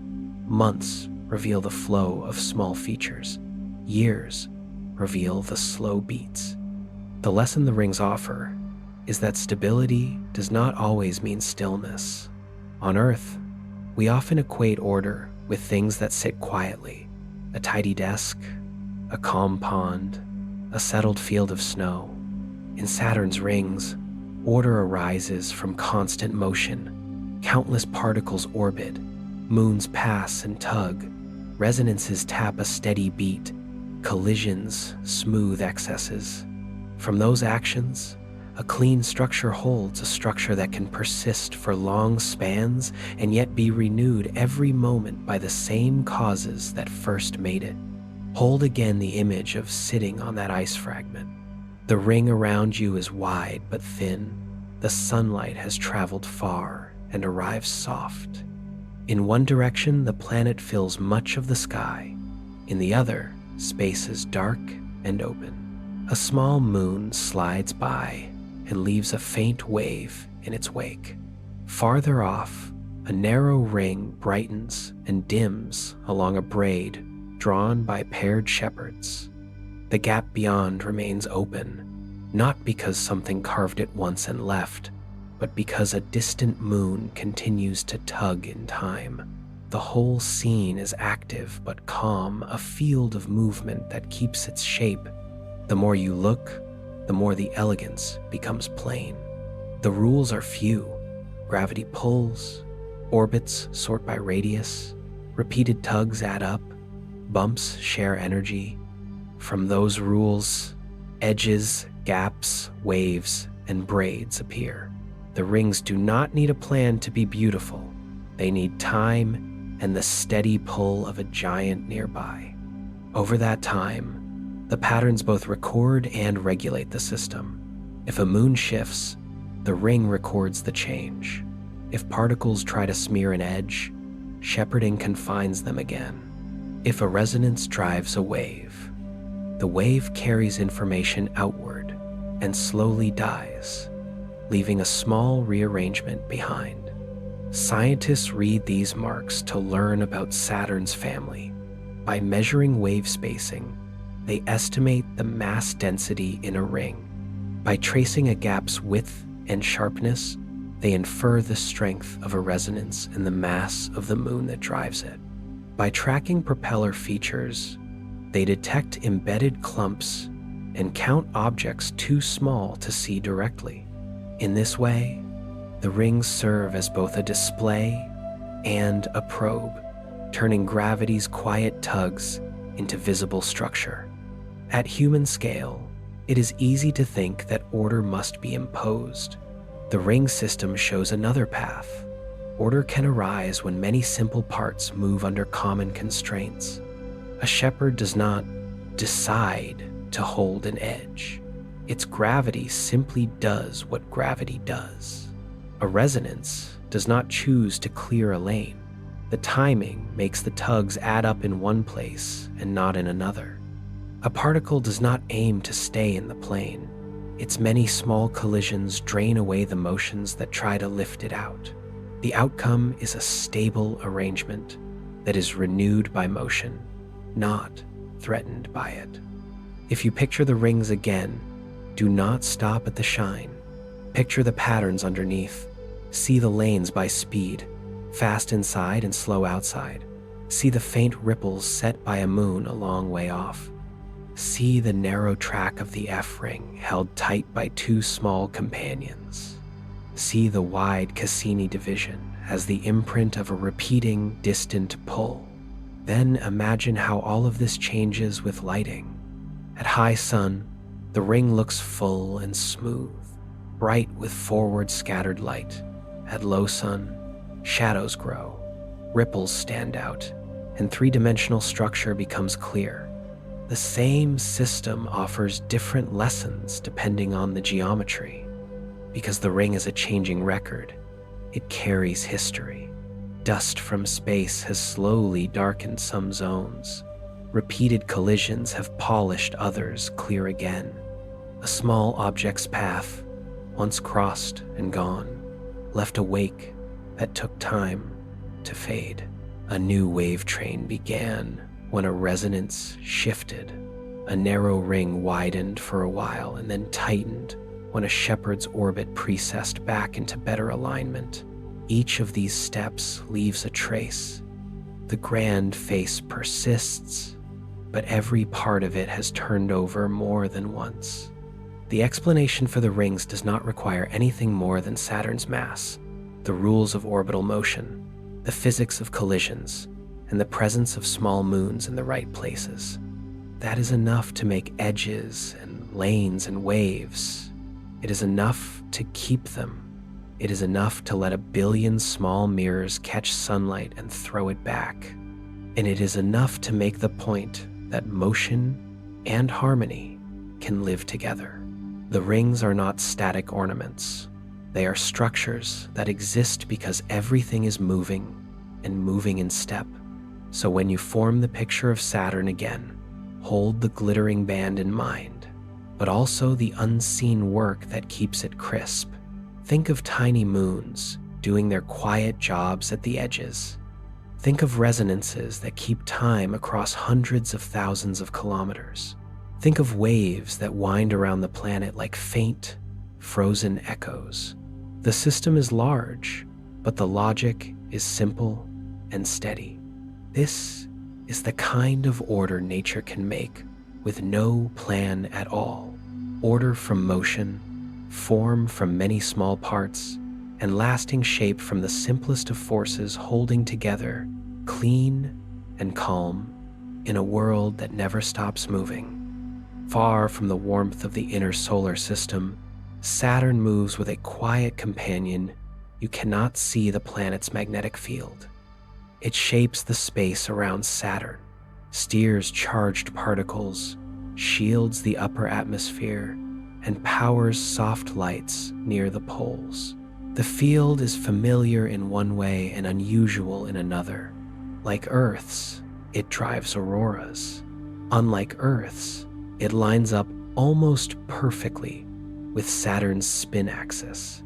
That near match has puzzled scientists for decades because most theories say exact alignment should be unstable over long times. A planetary magnetic field works like a broad shield. The sun sends out a steady stream of charged particles called the solar wind. Where that wind meets a planet with a field, the flow is deflected and slowed, forming a protective bubble known as a magnetosphere. On Earth, the magnetosphere protects the surface from much of the high-energy radiation in space and channels some particles down toward the polar regions, where they hit the thin air and glow as auroras. Saturn does the same job on a larger stage. The planet is bigger than Earth and spins faster, so its magnetosphere stretches far out, is sculpted by rotation, and flexes as the solar wind rises and falls. Deep inside, Saturn is the source of the field. Although the planet is mostly hydrogen and helium, pressure increases with depth until hydrogen enters a state called metallic hydrogen. In that state, hydrogen conducts electricity. Flows in this layer move charged material through a strong magnetic environment and, like a giant dynamo, generate the field that reaches into space. Dynamo here simply means a self-sustaining system where moving fluid, electricity, and magnetism feed one another. On Earth, the moving fluid is molten iron in the core. On Saturn, it is metallic hydrogen under enormous pressure. For most planets, the magnetic axis is tilted relative to the spin axis. Earth's magnetic north and geographic north are not in the same place, and the field sweeps past detectors as the planet turns, making a repeating signal you can use to time the length of a day. Saturn resists that method. Its field lines up so closely with its rotation that the lighthouse effect is almost absent. Imagine a spinning top with a flashlight pointing straight up. If the beam never swings side to side, you see no pulse to measure. That is the challenge at Saturn. The nearly perfect alignment also challenges theory. Models suggest some tilt should be present and should drift over time. To explain the near alignment, Some scientists propose that the deep field may have a small tilt, but layers above it smooth the signal before it reaches space. Others suggest that different internal layers rotate at slightly different rates, blending the timing. The details remain open, which makes Saturn's field an active subject of study rather than a closed case. Even without an easy timing pulse, the field itself is strong and far-reaching. The magnetosphere forms a blunt sunward face where the solar wind presses, and a long tail on the night side where the wind pulls field lines out into space. As the solar wind varies, the boundary moves in and out. Inside the bubble, charged particles spiral along magnetic lines of force toward the poles. When they reach the upper atmosphere, they collide with gas and release light. On Saturn, much of that glow is in ultraviolet and infrared, so special instruments are needed to see it clearly. If your eyes could tune to those wavelengths, you would find soft ovals of light wrapped around each pole, brightening and fading as energy flows change. These polar lights can be triggered by changes in the solar wind. When the sun sends a burst of faster or denser particles, a solar storm, Saturn's magnetosphere compresses on the day side and stretches farther on the night side. Magnetic field lines can break and reconnect in the long tail, accelerating particles back toward the planet. Those particles dive down the field lines and light the polar skies. The effect is a calm, steady oval that brightens for hours. Unlike many Earth auroras, which shimmer in visible green and red and ripple quickly, Saturn's auroras often look more like structured rings of glow. They still carry the same basic message: charged particles guided by magnetism, hitting thin air and making light. Not all of Saturn's auroral energy comes from the Sunday. Inside the Saturn system, sources add their own material. One of the most important is the small moon Enceladus. At its south pole, geysers vent water vapor and ice grains into space. Those particles become ionized, turned into charged particles, and join the plasma trapped by Saturn's magnetic field. Once inside the magnetosphere, they can be accelerated and steered toward the poles to help feed the auroras. In this way, Saturn does not only listen to the Sunday, it also hears its own moons. The planet's polar lights are a quiet record of both solar wind pulses and local inputs from its family. On the day side, the magnetosphere is compacted by pressure from the solar wind. On the night side, it stretches into a long tail that can twist and fold with changing conditions. When reconnection happens in the tail, a process where magnetic field lines break and then join in a new arrangement, stored energy is released, and particles stream inward. The result can be a burst of auroral brightening.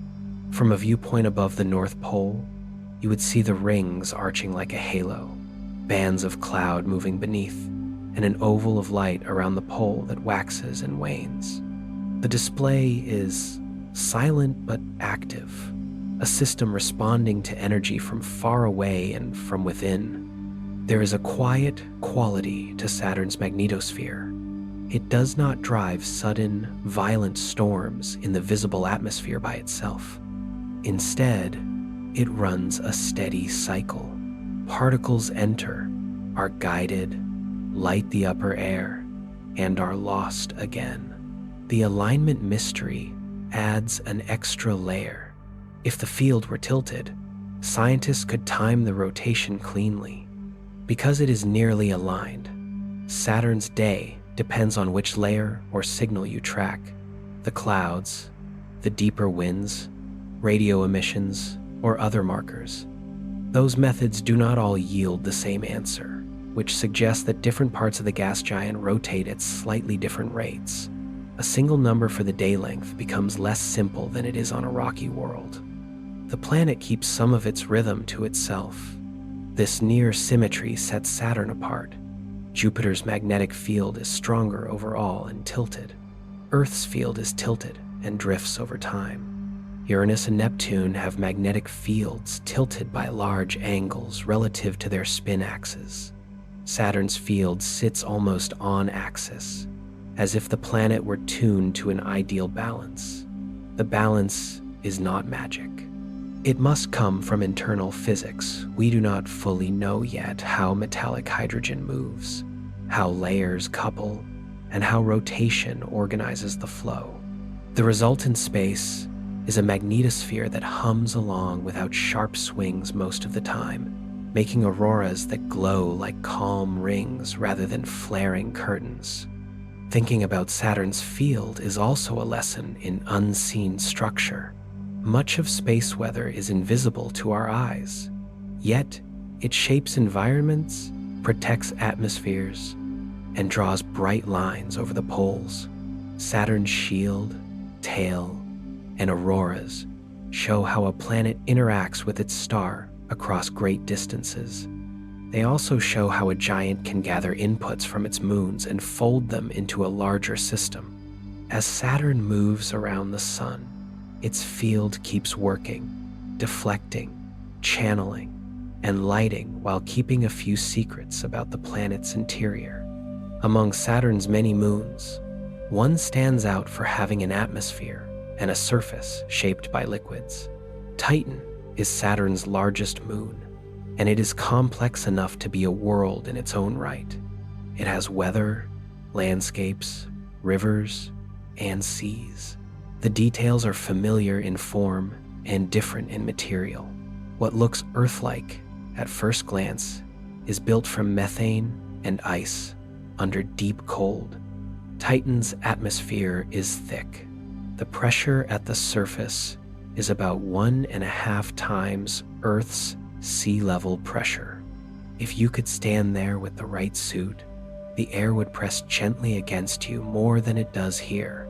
The main gas is nitrogen, as on Earth, which is rare in the solar system. But the similarities stop there. Titan is far from the sun and very cold. The surface temperature is around 180 degrees Celsius, about 292 degrees Fahrenheit. At that temperature, water is rock hard. It forms Titan's crust and highlands. To Titan, water ice plays the role that granite plays on Earth. In that cold, methane takes the role of water. On Earth, methane is a gas. On Titan, it can be liquid at the surface. It evaporates, forms clouds, and falls as rain. This is the methane cycle, the Titan version of Earth's water cycle. Liquid methane and ethane collect in lakes and seas, mainly near the poles, where the climate is slightly cooler and the liquids are more stable. Some seas, like Kraken Mar, spread across hundreds of kilometers. If you could sail there with the right craft, you would glide across a dark, glassy mixture of methane and ethane under an amber sky. Titan's equatorial regions are drier, and long fields of dunes stretch for many kilometers. The dunes look like those in Earth's deserts from above, parallel ridges curving with the wind. But the grains are not quartz sand. They are tiny bits of organic material made in the upper atmosphere. Sunlight breaks and recombines methane and nitrogen high above, forming complex molecules that stick together into hazes called tholins. Over time, those hazes settle like fine snow and build a blanket of dark, sand-like particles. Winds push the grains into long dunes hundreds of meters tall. The process is slow and steady, organized by Titan's gentle breezes and the shape of the land. The sky is never fully clear.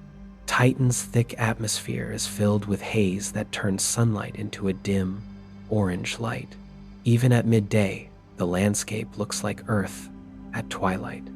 The sun is a bright point, not a blinding disk, and shadows are soft.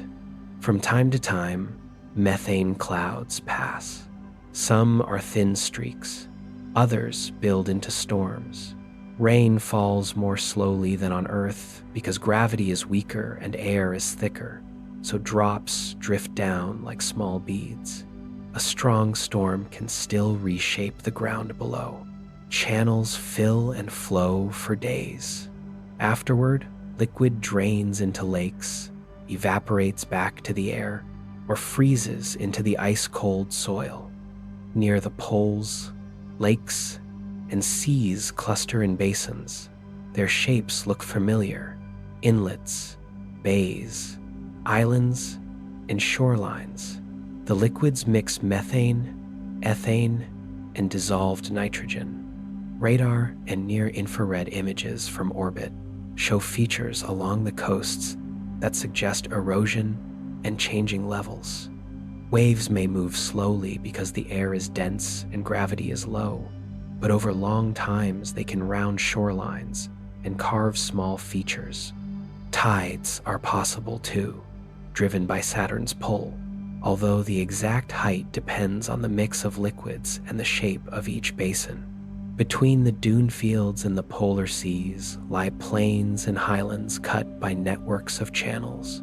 Some look fresh, others look dry and old, with patterns that suggest flows in the past. This points to climate shifts over long times, wetter eras when storms were more common, and drier eras when the dunes grew and rivers rested.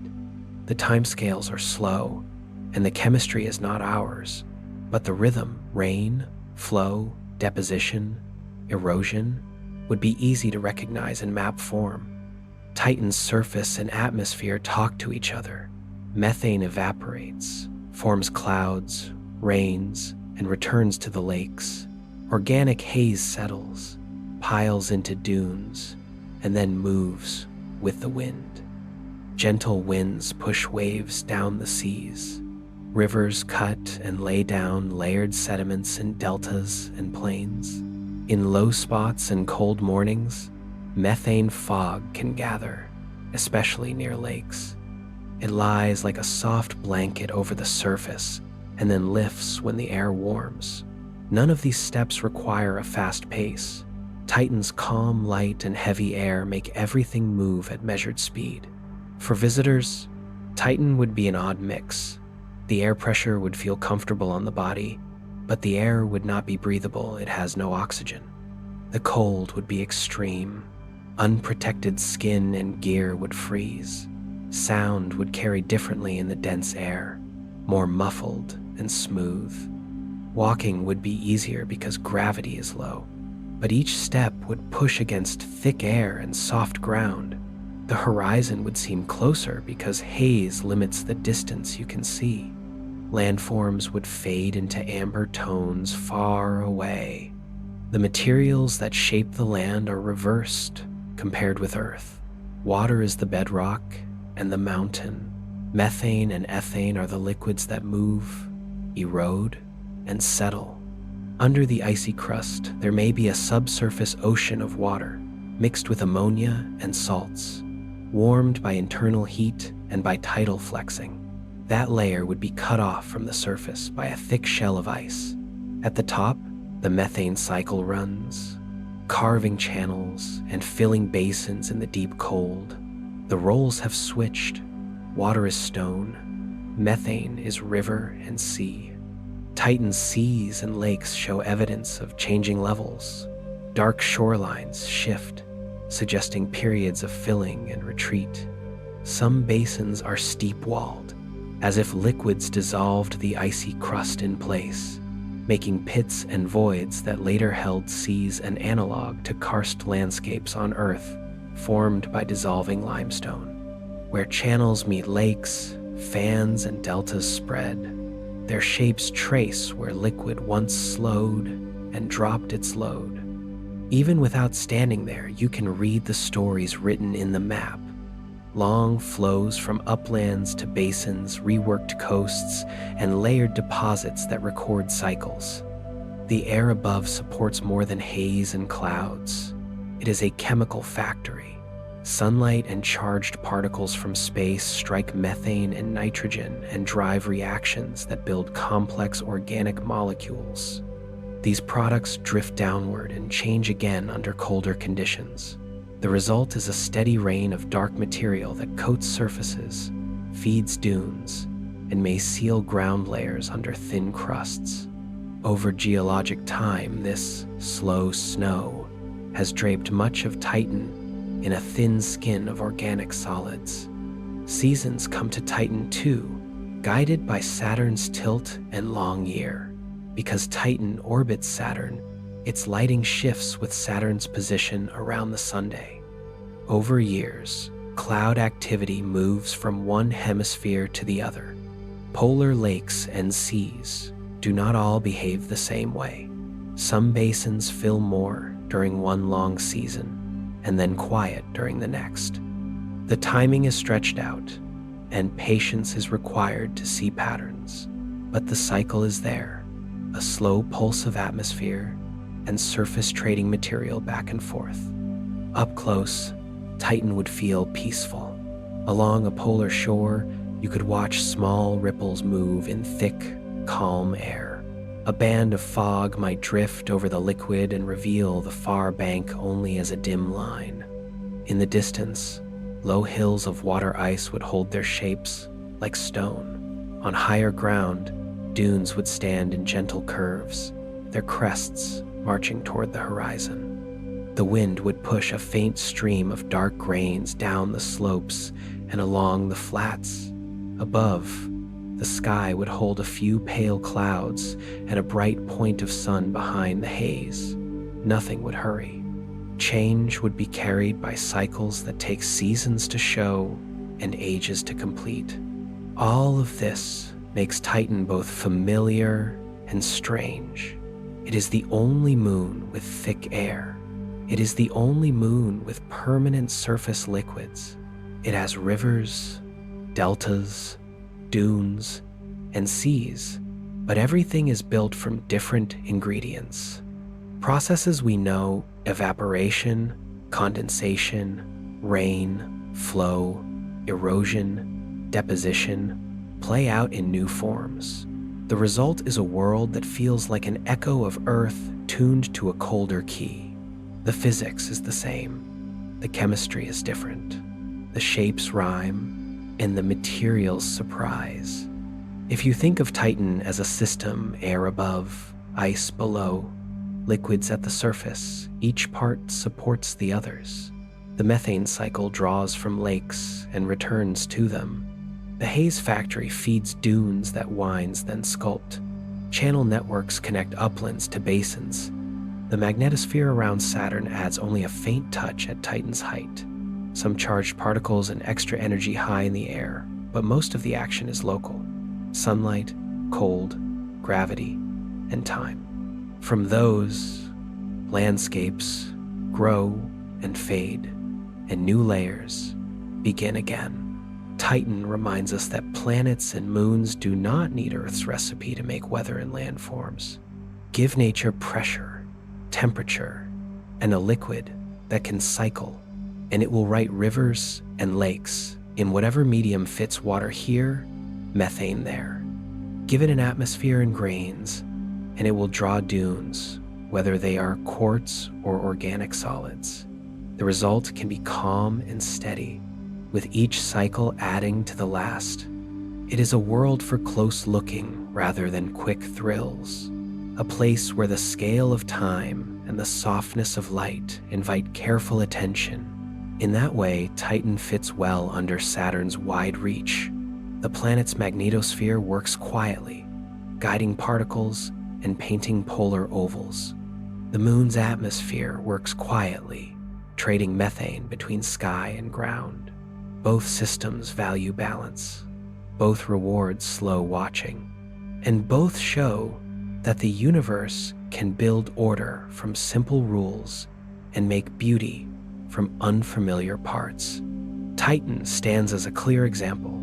Nitrogen, sky; methane, rain; water, ice, rock; organic dunes; polar seas; and a calm, hazy day that lasts longer than any day we know. It is a mirror that does not reflect, but bends the picture familiar lines, drawn with new tools so that we can learn how flexible nature can be. A serene realm of methane rain, nitrogen skies, and landscapes sculpted in the deep cold beneath Saturn's distant light. When people wonder where life might exist beyond Earth, the mind usually goes to blue oceans and mild air places, with liquid water at the surface and temperatures close to ours. Titan asks a different question. Could life begin and persist in a place that is not warm, not watery, and not Earth-like at all? To think clearly about Titan, it helps to put aside the usual checklist and keep an open frame. Titan is a laboratory where chemistry follows unfamiliar paths in deep cold. If habitability is the ability for chemistry to organize, endure, and adapt, then Titan widens that idea well beyond our normal boundaries. On Earth, liquid water is the medium for biology. Water carries nutrients, allows molecules to move and meet, and supports fast reactions across a wide temperature range. Titan's surface is too cold for liquid water. There, the working liquids are methane and ethane. These simple hydrocarbons behave as water does for us. They evaporate, make clouds, and fall as rain. Could something alive use those liquids instead of water? Some scientists think yes, at least in principle. They imagine life that would be methane-based rather than water-based organisms operating in liquid methane or ethane, the way fish live in water. The chemistry would be different. Water is a polar liquid. It dissolves salts and helps many reactions proceed. Methane is nonpolar. It does not dissolve the same materials, and reactions are slower in Titan's cold. But different is not the same as impossible. A first hurdle is the cell boundary. On Earth, cell membranes are made of fatty molecules that form flexible films in water. In methane, those lipids would not work. Researchers have proposed azotosomes hypothetical membranes built from nitrogen-bearing organics that could assemble and stay flexible in liquid methane at Titan temperatures. These are ideas from models and lab work, not proof of life, but they show how a cell-like container might function in a methane sea.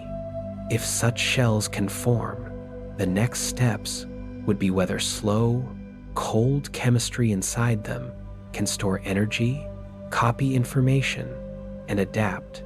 Surface chemistry on Titan is slow. The average temperature near the ground is around 180 degrees Celsius, about 292 degrees Fahrenheit. At that temperature, water is hard as rock and becomes Titan's crust and highlands. Methane and ethane take water's role as liquid. In this setting, any living system at the surface would work on expanded timescales. Reactions that take seconds in warm water could take hours, days, or longer. Slow does not rule out complexity. It sets a pace that demands patience and steady sources of material. Titan may offer another, more familiar niche below the surface.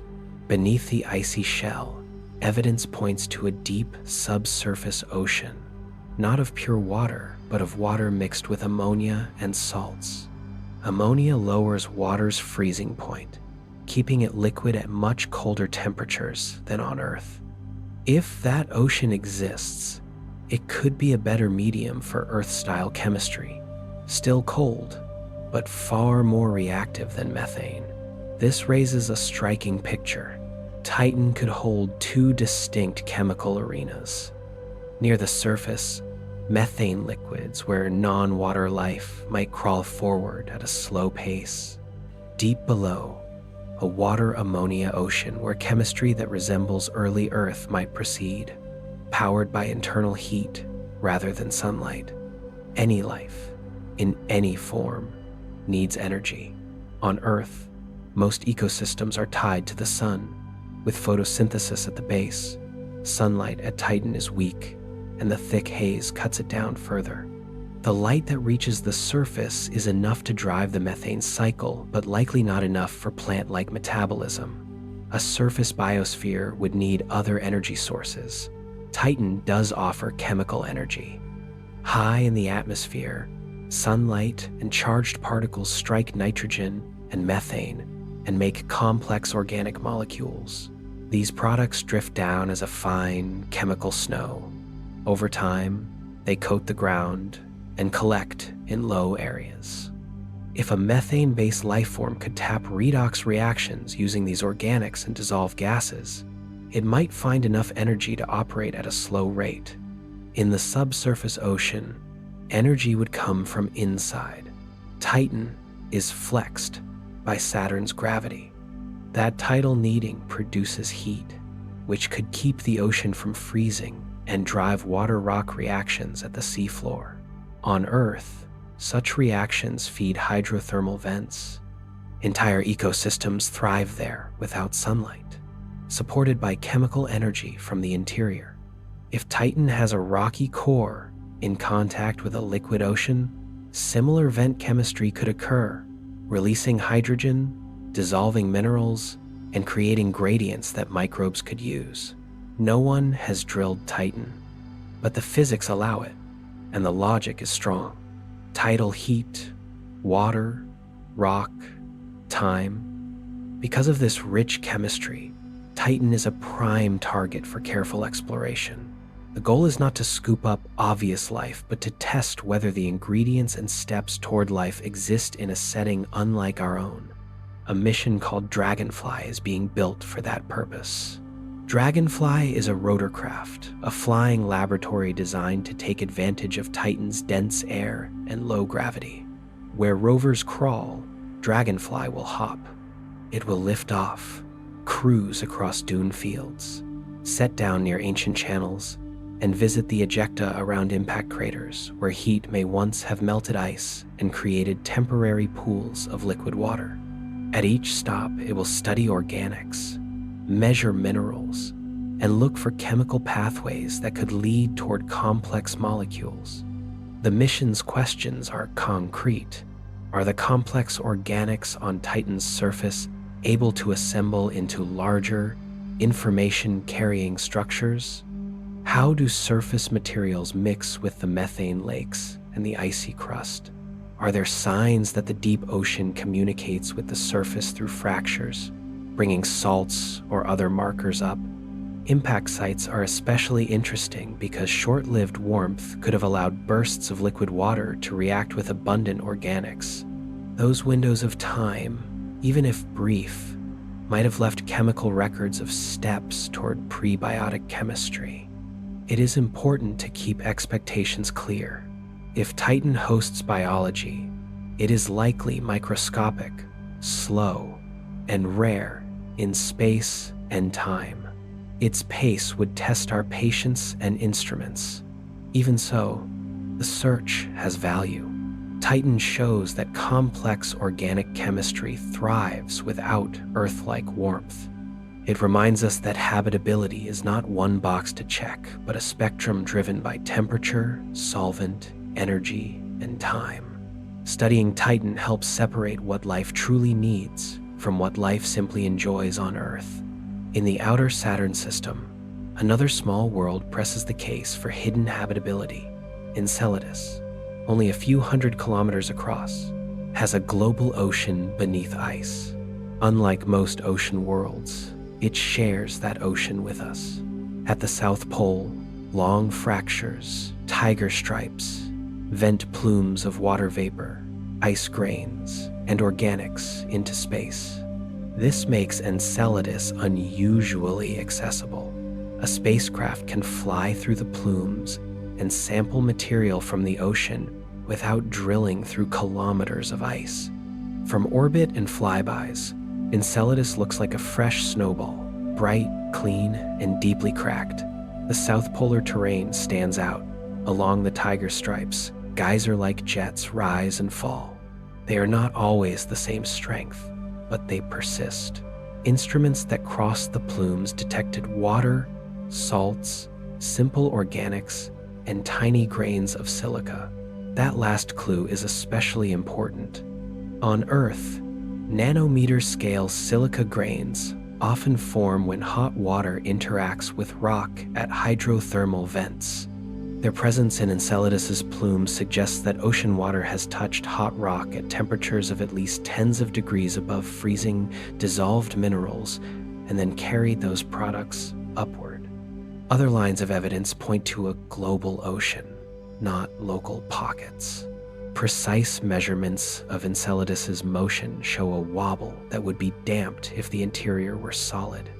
The best fit is a shell of ice floating over a world ocean, with the shell thinner near the South Pole, where tidal flexing is strongest. The ocean is salty, which means it has spent time in contact with rock. That rock-water contact matters, because it drives the chemistry that produces energy sources and nutrients. Water alone is not enough. Water needs rock to work on. Where does the heat come from? Enceladus is in a 2-to-1 orbital resonance with Dione. For every 2 orbits Dione completes, Enceladus completes 1. This rhythm makes Saturn's gravity pull on Enceladus unevenly. The moon is squeezed and relaxed each orbit. Internal friction from that flexing generates heat. Over time, that heat can keep the ocean liquid, thin the ice near the South Pole, and perhaps power hydrothermal activity at the ocean floor. The observed silica, salts, and organics fit that picture. The plume material also includes complex carbon-bearing molecules. That does not prove life. It does show that Enceladus has many pieces of the habitability puzzle: liquid water, energy from tides and rock, dissolved minerals, and organics made by geochemistry. If we are lucky, the ocean could even host simple microbial ecosystems around vents using chemical gradients instead of sunlight. Whether or not life is present, the setting is one where the first steps toward life's chemistry are plausible. Because Enceladus gives away samples, it is well suited for a follow-up mission with sharper tools. A spacecraft could pass through the plumes with collectors optimized for gentle capture, then analyze the grains and vapor for patterns that are hard to make without biology, certain amino acid distributions, complex lipid-like structures, isotope ratios that hint at metabolic sorting, or even cell-size structures. Another idea is to land near the tiger stripes and measure the timing, temperature, and chemistry of vents at the surface. Either approach aims at the same thing: test for biosignatures with high confidence while learning the ocean's geology and circulation. Picture diving, in thought, through the ice into Enceladus's dark sea. The water would be black, quiet, and cold, except near vents where warmer, mineral-rich fluids rise. There, chemistry would be active. Minerals would form and dissolve. Hydrogen and other gases would create gradients. Microbes, if present, would feed on those gradients, as they do in Earth's deep oceans. No sunlight would be needed. Gravity provides the energy through tidal heat. Enceladus argues for a broader view of habitability. It shows that sunlight is not required if a world has water and internal heat. It shows that small bodies can hold big oceans if their orbits keep them warm enough. And it shows that the best sampling ports may be not on planet surfaces, but in the sprays of their moons. The science is careful and patient. Each pass through a plume adds pieces. Each set of grains tells a bit more about temperature, pH, salts, and organics. The draw of Enceladus is not a dramatic volcano or a massive storm. It is the quiet logic of clues that line up: bright ice that reflects almost all sunlight, fractures, that breathe, plumes that carry salts and silica, a resonance that can supply heat for long times, a global ocean that contacts rock, a chemistry set that looks capable of making and feeding simple life. The moon's scale is small, but its role in our thinking is large. Standing far from the sun, Enceladus helps shift the center of the life search away from Earth copies toward energy and solvent systems wherever they appear. Titan adds a second shift. Maybe the solvent is not water at all at the surface, and maybe two solvents can exist in one world at different depths. Together, they show that the solar system holds more than one path for chemistry to organize. In the near future, missions like Dragonfly to Titan and proposed flybys of Enceladus will make the picture sharper. They will not chase scenes meant to impress. They will ask plain, testable questions about molecules, energy, and time. They will measure, compare, and refine. The aim is modest and ambitious at once. Find out how far nature can push living chemistry away from the conditions we know. If life is found on Titan or in Enceladus's ocean, it will likely be small, slow, and humble in appearance. That would still be a turning point. It would mean life can start in darkness and continue on energy from rock and tides, or it can organize in liquids other than water. If life is not found, the value remains. We will have charted where rich chemistry can happen without crossing into biology, and that map will guide searches elsewhere. Far from the warmth of the sun, orbiting in the frozen suburbs of the solar system, Enceladus looks too small and too cold to matter. Yet under ice, it holds a global sea and sends a fraction of it into space as a steady sign. Each grain in the plume is a data point from an ocean we have not yet seen. Each pass adds to a quiet case that worlds need not be Earth-like to be important. Enceladus is often called a beacon in the life search, but its signal is gentle. It reveals itself through careful measurements of faint vapor and tiny ice. That is enough. Beneath the crust is a warm ocean in contact with rock, salted with minerals, and enriched with organics. It may be one of the best places we can reach to ask if biology can start twice in one solar system. Not because it echoes our world, but because it provides a different stage where the same rules of chemistry and physics can work toward organization.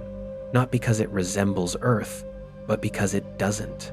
Cassini's work also brought sharper views of the odd ones that circle Saturn. Iapetus, split starkly between bright ice and a dark, light-absorbing coating, showed a mountain-like ridge riding almost exactly along its equator. In places, that ridge rises higher than Mount Everest relative to local terrain, running for hundreds of kilometers like a stitched seam. The color divide is not a paint line, but a feedback between falling dark dust and thermal effects. Dark regions warm slightly in distant sunlight. Ices there can sublimate more easily, and vapor recondenses on the colder bright side, making the contrast grow with time. The ridge remains a deeper puzzle. It could be the fossil shape of an earlier, faster spin that froze in place, or the pileup of equatorial debris that once orbited and then settled. Cassini mapped the relief in sunlight low on the horizon, showing the ridge as a chain of individual peaks and plateaus, rather than a single continuous wall. Hyperion, in contrast, looks like a frozen sponge. Its bulk density is so low that much of it must be void, space, ice, and rock arranged loosely enough to leave pores throughout. Craters keep their sharp rims because the weak gravity and the dry, cold surface do not slump or flow to soften edges. Cassini's images showed dark, cohesive material pooled in crater bottoms like coffee grounds shaken into bowls. Hyperion's motion adds to the strangeness. It does not spin in a steady, repeatable way. It tumbles chaotically under unequal pulls from Saturn and nearby moons. Cassini's repeated snapshots captured that tumble from different angles, making clear that there is no single day to mark on a calendar there.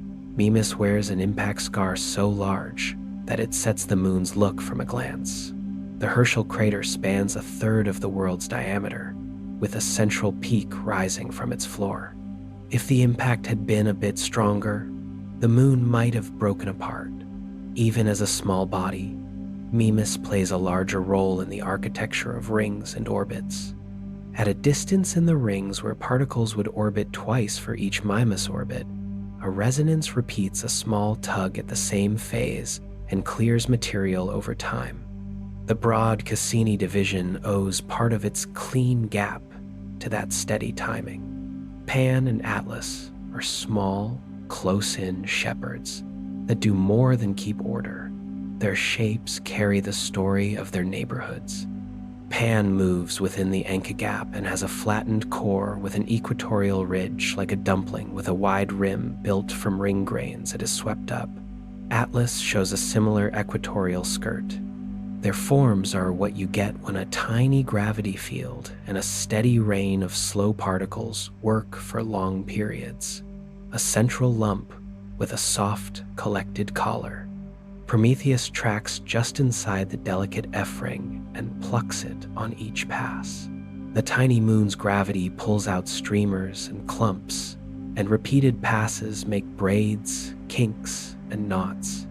In time-lapse mosaics, you can watch narrow strands stretch and curl like pulled taffy. Janus and Epimetheus, two small moons sharing almost the same orbit, meet every few years and exchange places. The swap prevents a collision and repeats with calm regularity, evidence that even near-miss orbits can settle into long-term patterns when the masses and distances are right. Tethys carries a huge canyon system, Ithaca Chasma, nearly encircling the moon, and Dione's bright ice cliffs and linear fractures reflect a more active past when the shell broke and shifted under internal stresses. As Cassini circled, these character sketches accumulated. The spacecraft's senses made the differences plain. In visible light, the moons showed shape and tone. In infrared, temperature patterns and composition changed the picture. In ultraviolet, thin frost coatings and small grains stood out. Gravity flybys revealed interior hints, a wobble that means a buried ocean, a mass anomaly that points to a dense core, a shell that flexes more than expected. Titan, the largest moon, received special attention. Cassini repeatedly used Titan's bulk as a brake and a steering wheel, diving behind it to change orbit energy and plane. At the same time, the instruments looked through Titan's hazy air in infrared windows, mapping seas near the poles, tracing bright and dark regions across the equator, and watching cloud fields wax and wane with the long seasons. Huygens, the small lander carried to the Saturn system, made a single, historic drop through Titan's sky in early 2005. It sent back a sequence from high haze to low clouds to a view of branching channels and smooth plains. It touched down on firm ground covered with pebbly ice and sent data until its batteries were quiet. Cassini listened and relayed the stream, then resumed its wider watch. One of the most productive habits of the mission was to visit the same places again in new lighting. At low sun angles, the rings revealed vertical ripples by the shadows they cast. At edge-on equinox, the broad sheets vanished to hair-thin lines in scattered light, and tiny warps threw outsized shadows like sundials. At high sun, the rings brightened with forward scattered glints, and subtle differences in grain size and albedo showed as smooth tonal shifts. Cassini saw temporary features called spokes, mysterious, transient streaks that look like radial shadows crossing the B-ring. They appear and fade with season and seem to involve small grains lifted slightly above the ring plane and interacting with the local electric environment. No single pass explained them, but the collection of passes framed the conditions under which they thrive. Enceladus, small and brilliant, became a focal point after the discovery of south polar plumes. Cassini changed its path to fly directly through the sprays, sampling ice grains and vapor. Instruments detected water, salts, and organics. A dust analyzer sifted out nanometer-scale silica grains that point to hot water interacting with rock at depth. Gravity mapping in the moon's measured wobble supported a global ocean under ice, with the shell thinner near the South Pole. The timing of plume strength with the moon's position in its orbit told of cracks opening a little wider when tidal stresses pull and narrowing when they relax. No drilling was needed. The ocean reached into space instead. Around the planet, Cassini mapped a polar vortex with an eye and walls like a hurricane's, only larger and slower and driven by different energy sources. It imaged the North Polar hexagon from above and from the side, tracked its edges, and followed its changes in tone across the long Saturnian year. It watched a rare, global-scale storm near northern spring, one of the great white spot events blossom into a chain of bright clouds and then settle into bands again over months. The mission's middle years added context. As Saturn moved along its 29-year path, shadows shifted and Titan's lakes changed reflectivity patterns. Storm tracks migrated. The hexagon's color drifted with changes in high-altitude haze. The magnetic environment flexed with the solar wind. Cassini's magnetometers and radio instruments measured a field so neatly lined up with the spin axis that the usual lighthouse timing method for planetary rotation did not give a clear answer. The lack of a strong magnetic wobble was not a failure to see. It was a property of the planet, likely set by flows of metallic hydrogen buried far below. To draw new maps and test new ideas, Cassini's team designed a last phase that would take the spacecraft places no probe had flown, the ring-grazing orbits, and then the grand finale. First came a series of high-inclination loops that skimmed just outside the main rings. Those paths let the instruments taste the outer ring environment, refine the masses of small moons, and image the ring edges in extreme detail. Then, after a final gravity assist from Titan, the craft dove between the innermost ring and the cloud tops, through the narrow, unexplored gap, a few thousand kilometers wide, that separates the ring system from the planet itself. Those proximal orbits threaded a place where models suggested the dust load might be low enough to risk a passage at speed. For safety, Cassini turned its big, high-gain antenna into a makeshift shield on the first dives. The instruments counted ring-derived molecules, measured the very thin atmosphere above the clouds, sounded the magnetic and electric environment, and tracked tiny changes in speed to sharpen knowledge of Saturn's gravity field. Those gravity harmonics hold clues to the planet's interior, how mass is distributed, how deep the strong winds reach, and whether the core is diffuse or compact. Close passes also helped weigh the rings more precisely by sensing their pull. A heavier ring points to more mass and a different history of growth and loss than a lighter one. Each week, the path dipped through the gap, arced high above a pole, and fell back for another pass. From one periapsis to the next, the angle shifted so that the spacecraft sampled different longitudes and latitudes. The radio science system sent tones through the rings when geometry allowed, measuring how the signal was absorbed and bent by ring particles to derive sizes and densities. The dust analyzer, when the antenna was no longer needed as a shield, caught grains and read out their signatures. Cameras took risky, close looks at the faint D ring, the innermost, least understood ring, where small features move and decay quickly. While the spacecraft threaded those passages, the larger system kept its slower rhythms. Titan's polar lakes lay dark and still under hazy light. A few clouds gathered and faded over the summer hemisphere. Enceladus's tiger stripes continued breathing in sync with the moon's orbit. Some jets brightened a little when the fractures opened wider. The hexagon turned with its patient outline, and the polar vortex showed layered clouds circling the eye. The ring plane, tilted toward the sun, cast long arcs of shadow over the upper atmosphere, painting gentle, curved dusk lines across the planet's bands. Cassini was built with protections, but it was never meant to last forever. Its fuel for deep maneuvers, the propellant used to aim the engine burns and adjust orbits had limits.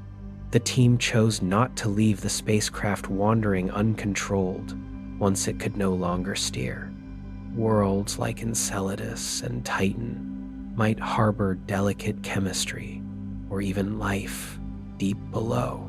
Dropping the craft onto either risked carrying Earth microbes to places we wish to keep pristine. The chosen path was to finish inside the planet's upper air after using the final orbits to answer as many questions as possible. As the last weeks came, Titan performed one more quiet job. A targeted flyby lowered the periapsis so the trajectory would no longer clear the upper atmosphere. The dive path would carry the spacecraft into thicker air, where drag would become too strong to fight. The final passes sharpened gravity measurements and magnetic field maps. On the last morning, the spacecraft oriented its antenna toward Earth, opened all the downlink it could, and began transmitting data in real time. There would be no recording for later playback.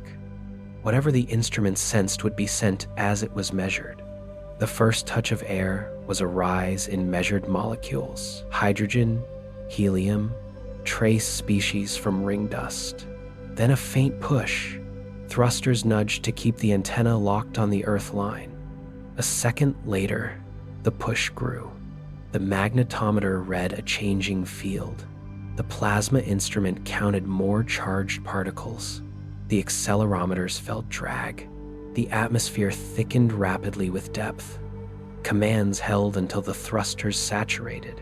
The line to Earth stayed stable a little longer, data riding the radio beam across the billion-plus kilometers, until the antenna slipped a fraction and then the carrier vanished into quiet. Cassini's careful work near the end also opened paths to new kinds of measurements that will guide future studies. One example is ring seismology. Saturn vibrates very slightly because layers deep inside rise and fall in slow global oscillations. Those tiny motions change the planet's gravity by an equally tiny amount. Where the gravity flickers, the rings respond. In narrow places, faint waves appear as evenly spaced ripples, each tied to an internal mode of the planet. By reading those ripples, scientists infer details about Saturn's interior that cannot be seen by cameras or tasted by instruments. The result is a sketch of the planet's innards, drawn not with light, but with the ring's gentle movement. Evidence from these patterns points to a deep region where helium separates from hydrogen and rains inward, and to a core that is not a hard lump, but a broad, diffuse zone of mixed heavy material and metallic hydrogen. Closer to the cloud tops, the atmosphere carries its own library of clues. Lightning on Saturn appears as radio bursts known as Saturn electrostatic discharges. Cassini listened to these and linked them with bright storm clouds and visible images. Some storms grew to wrap around much of the planet's latitude, producing long-lived tracts of disturbed cloud. In infrared, the top of the atmosphere glows differently, where gases like phosphine and ammonia are more or less abundant, revealing cells of upwelling and sinking air. Over years, as sunlight shifted with the slow seasons, the balance of haze and color changed. The North Polar hexagon even drifted from a bluish tone to a golden one, as photochemical hazes thickened and thinned with the sun's return. Saturn's family of moons kept adding chapters during those same years. Trojan companions, small moons that share an orbit with a larger moon but lead or follow it by 60 degrees, show how gravity can build stable patterns out of motion. Tethys is trailed by Calypso and led by Telesto. Dione is trailed by Helene and followed by Polydeuces. These bodies ride in the calm points of a shared path, like gentle escorts keeping station rather than colliding.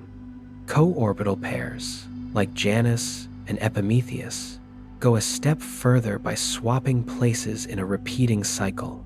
Each example widens the idea of what an orbit can be, beyond a single object tracing a single loop.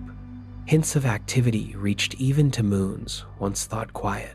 Dione's fractured terrains and faint atmosphere suggest slow release of material from its surface.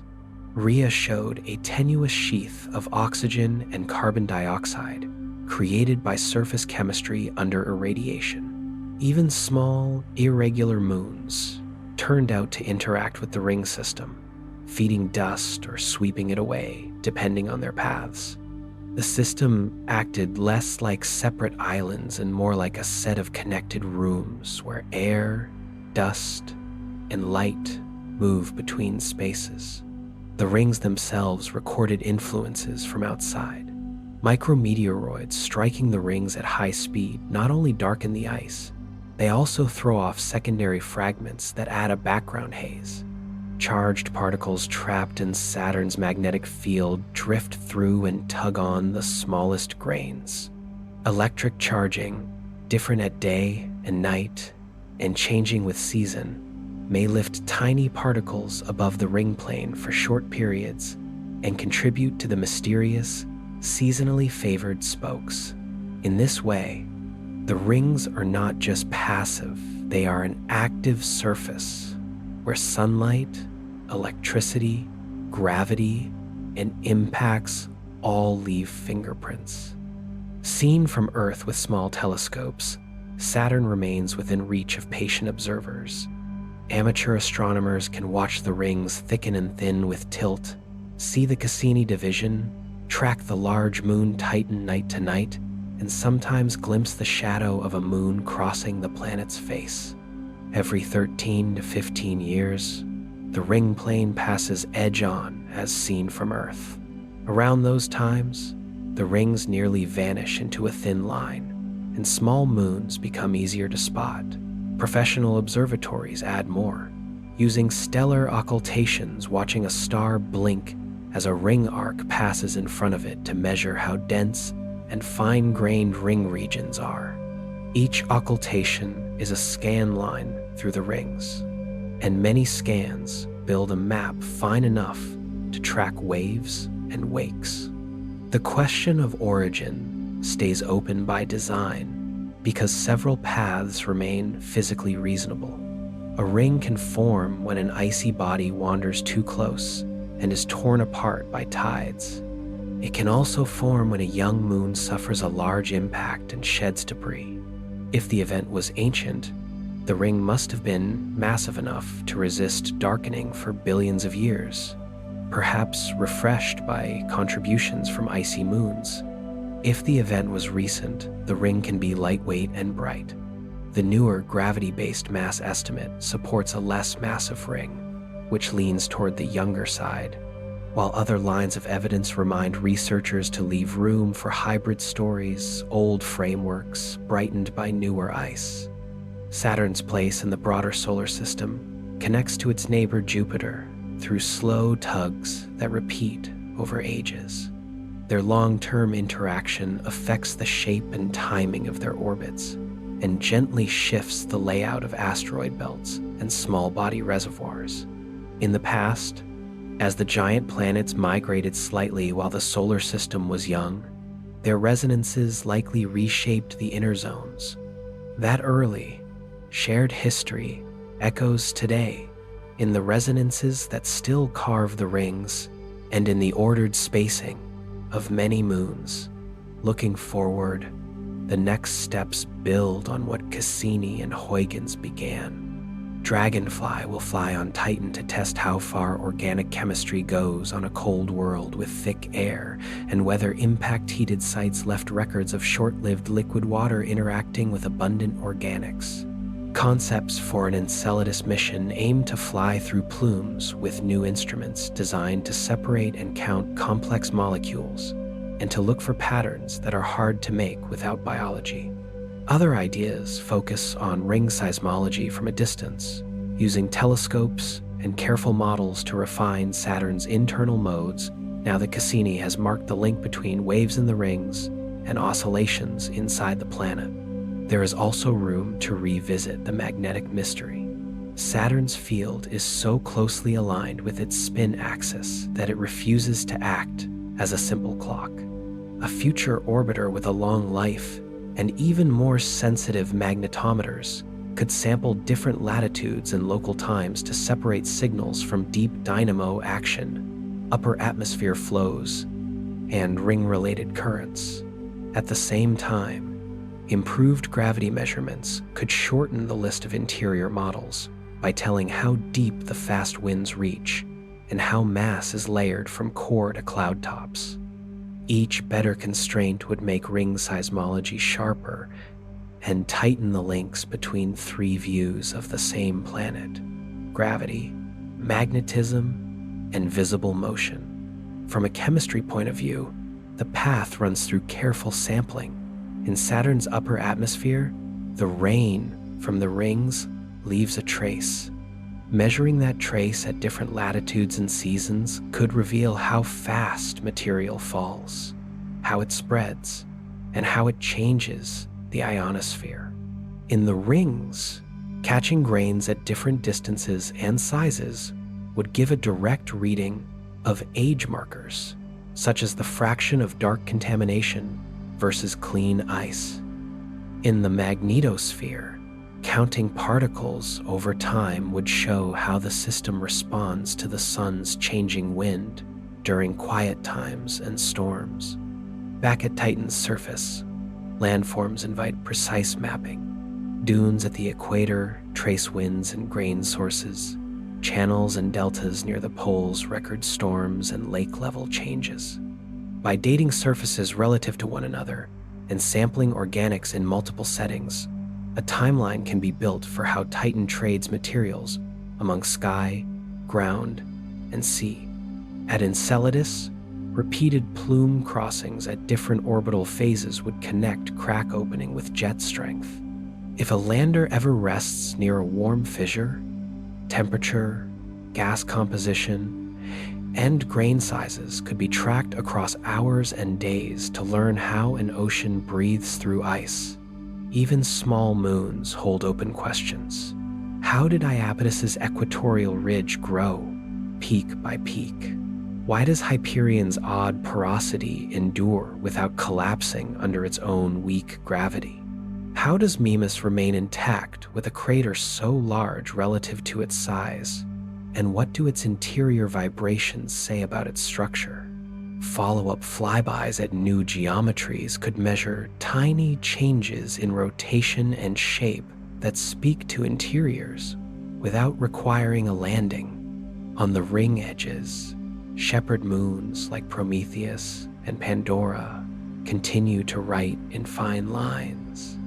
Watching their repeated passes build and erase structures in the F-ring over seasons would refine models of granular physics in microgravity.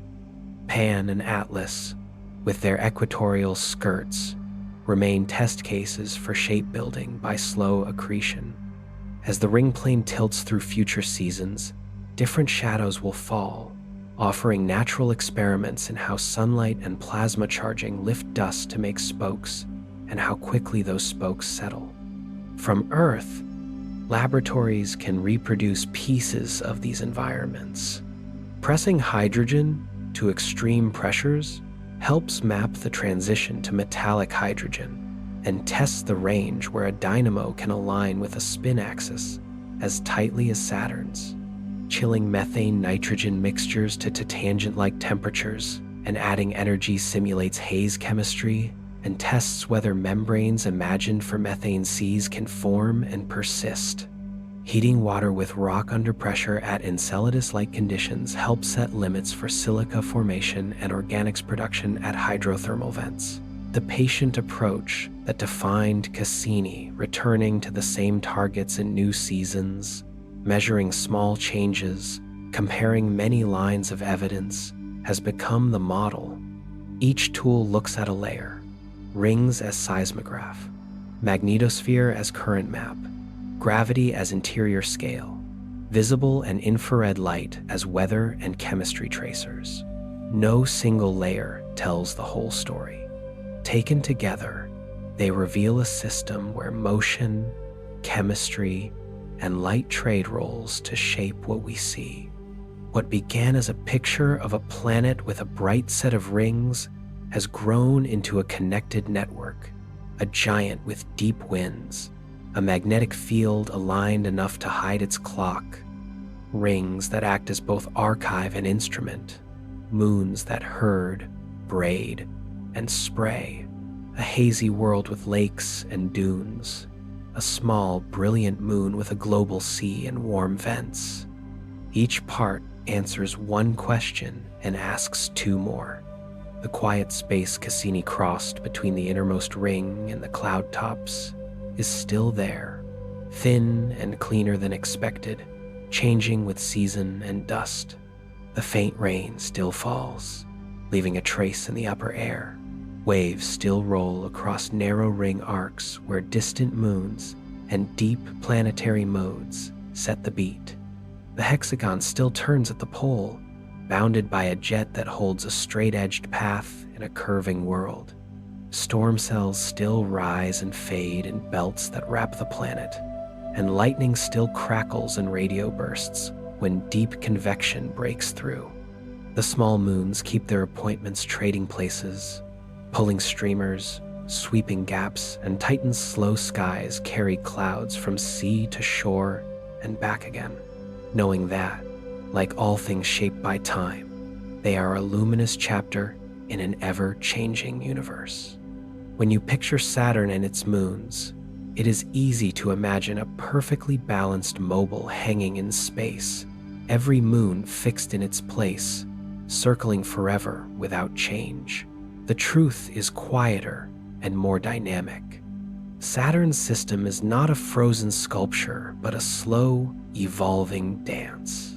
Moons shift outward, the planet keeps a steady tilt, and small exchanges of energy reshape orbits over millions of years. Gravity sets the rhythm. Everything moves to that patient beat. One of the most striking parts of this dance is that many moons are inching away from Saturn. This seems odd at first. Shouldn't the planet's strong pull hold them close? But tides explain it. Not tides, as in breaking waves, but in the sense of slow stretching. Saturn pulls on each moon, and the moon pulls back, raising tidal bulges inside Saturn's deep fluid layers. Because Saturn spins in just over 10 hours, while its moons take days to orbit, those bulges lag slightly. The offset acts like a tiny push, handing a bit of Saturn's spin energy to the moon's path. The push is small, but it never stops. Over long spans, it matters. Moons spiral outward by tiny steps that add up across geologic time. This migration does more than shift positions. It stirs heat. As moons move, their orbits can become a little more oval, or they can be pulled into simple rhythms with neighbors. The changing pull flexes their interiors. That kneading makes heat, tidal heating, which can keep ice shells warm enough to hide liquid water below. Enceladus is a clear example. Far from the sun, yet warm inside, because gravity works it like a slow, steady pump.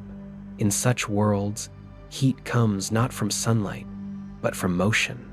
The same process can drive circulation in hidden seas, carry minerals from rock to water, and set up chemistry that matters for habitability. A small outward drift, multiplied by time and organized by resonance, becomes a power source. Saturn's tilt adds another long thread. The planet leans about 27 degrees, giving it seasons. How did that lean settle where it is? One idea points to a past resonance with Neptune's orbit, a long, gentle lock that slowly tipped Saturn until a later change broke the link and left the tilt in place. Another idea gives the moons a role. As they drifted outward, the mass layout of the Saturn system changed. Over ages, that shift could have nudged the planet's spin axis, guiding it toward the present angle. In either case, the tilt looks less like a single event and more like a slow evolution, written by gravity's timing rather than by a sudden shove. If the tilt grew over time, then the seasons evolved too, changing how sunlight washed over clouds and rings across Saturn's long year. Resonances tie the parts together. When two moons complete orbits in a simple ratio, say 2-to-1 or 3-to-2, their pulls repeat in step. Energy trades back and forth. Orbits can change shape. Interiors can warm. Resonances can capture a moon, hold it for a while, and then release it later as migration continues. The result across eons is not a fixed pattern, but a living one. A nudge here, a drift there, and the system rearranges itself while staying stable overall. Seen over time, it is a ballroom of orbits.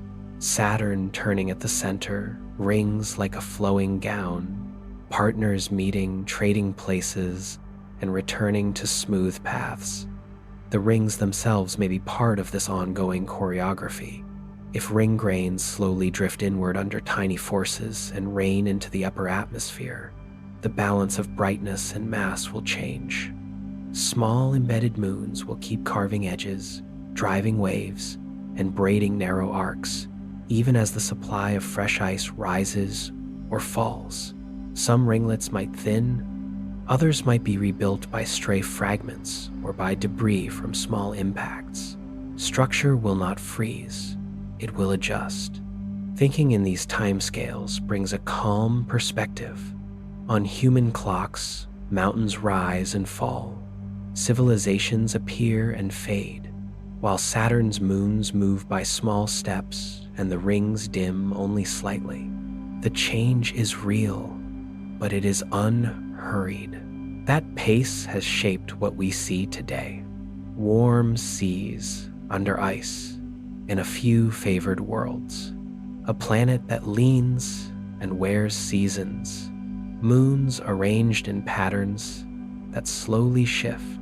The same forces will continue, and the scene will look different in distant ages, still balanced, but balanced in a new way. From this long view, Saturn's nature feels gently contradictory and yet fully consistent. It is huge, but built mostly from the lightest elements. It wears the most delicate rings in the solar system. Yet those rings have endured long enough to be seen and studied in detail. Its atmosphere looks soft and muted, yet the winds race and storms can last for years. Its moons include worlds frozen on the surface and warm within, and a moon so cold that methane cycles like water. Nothing about this seems obvious at first glance. Taken together, it feels like a planet that shouldn't exist in the simple sense of expectation, but that is not a failure of physics. it is a success of balance. The first surprise is often Saturn's low density, a giant but airy. It shows that mass and material are different ideas. You can be immense and still be light if your volume is filled with hydrogen and helium. Gravity binds that volume tight enough to rule dozens of moons and hold a vast magnetosphere. Yet the bulk remains a deep ocean of gas and fluid. Size does not guarantee heaviness.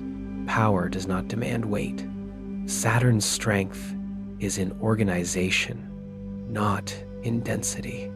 The rings are the clearest paradox.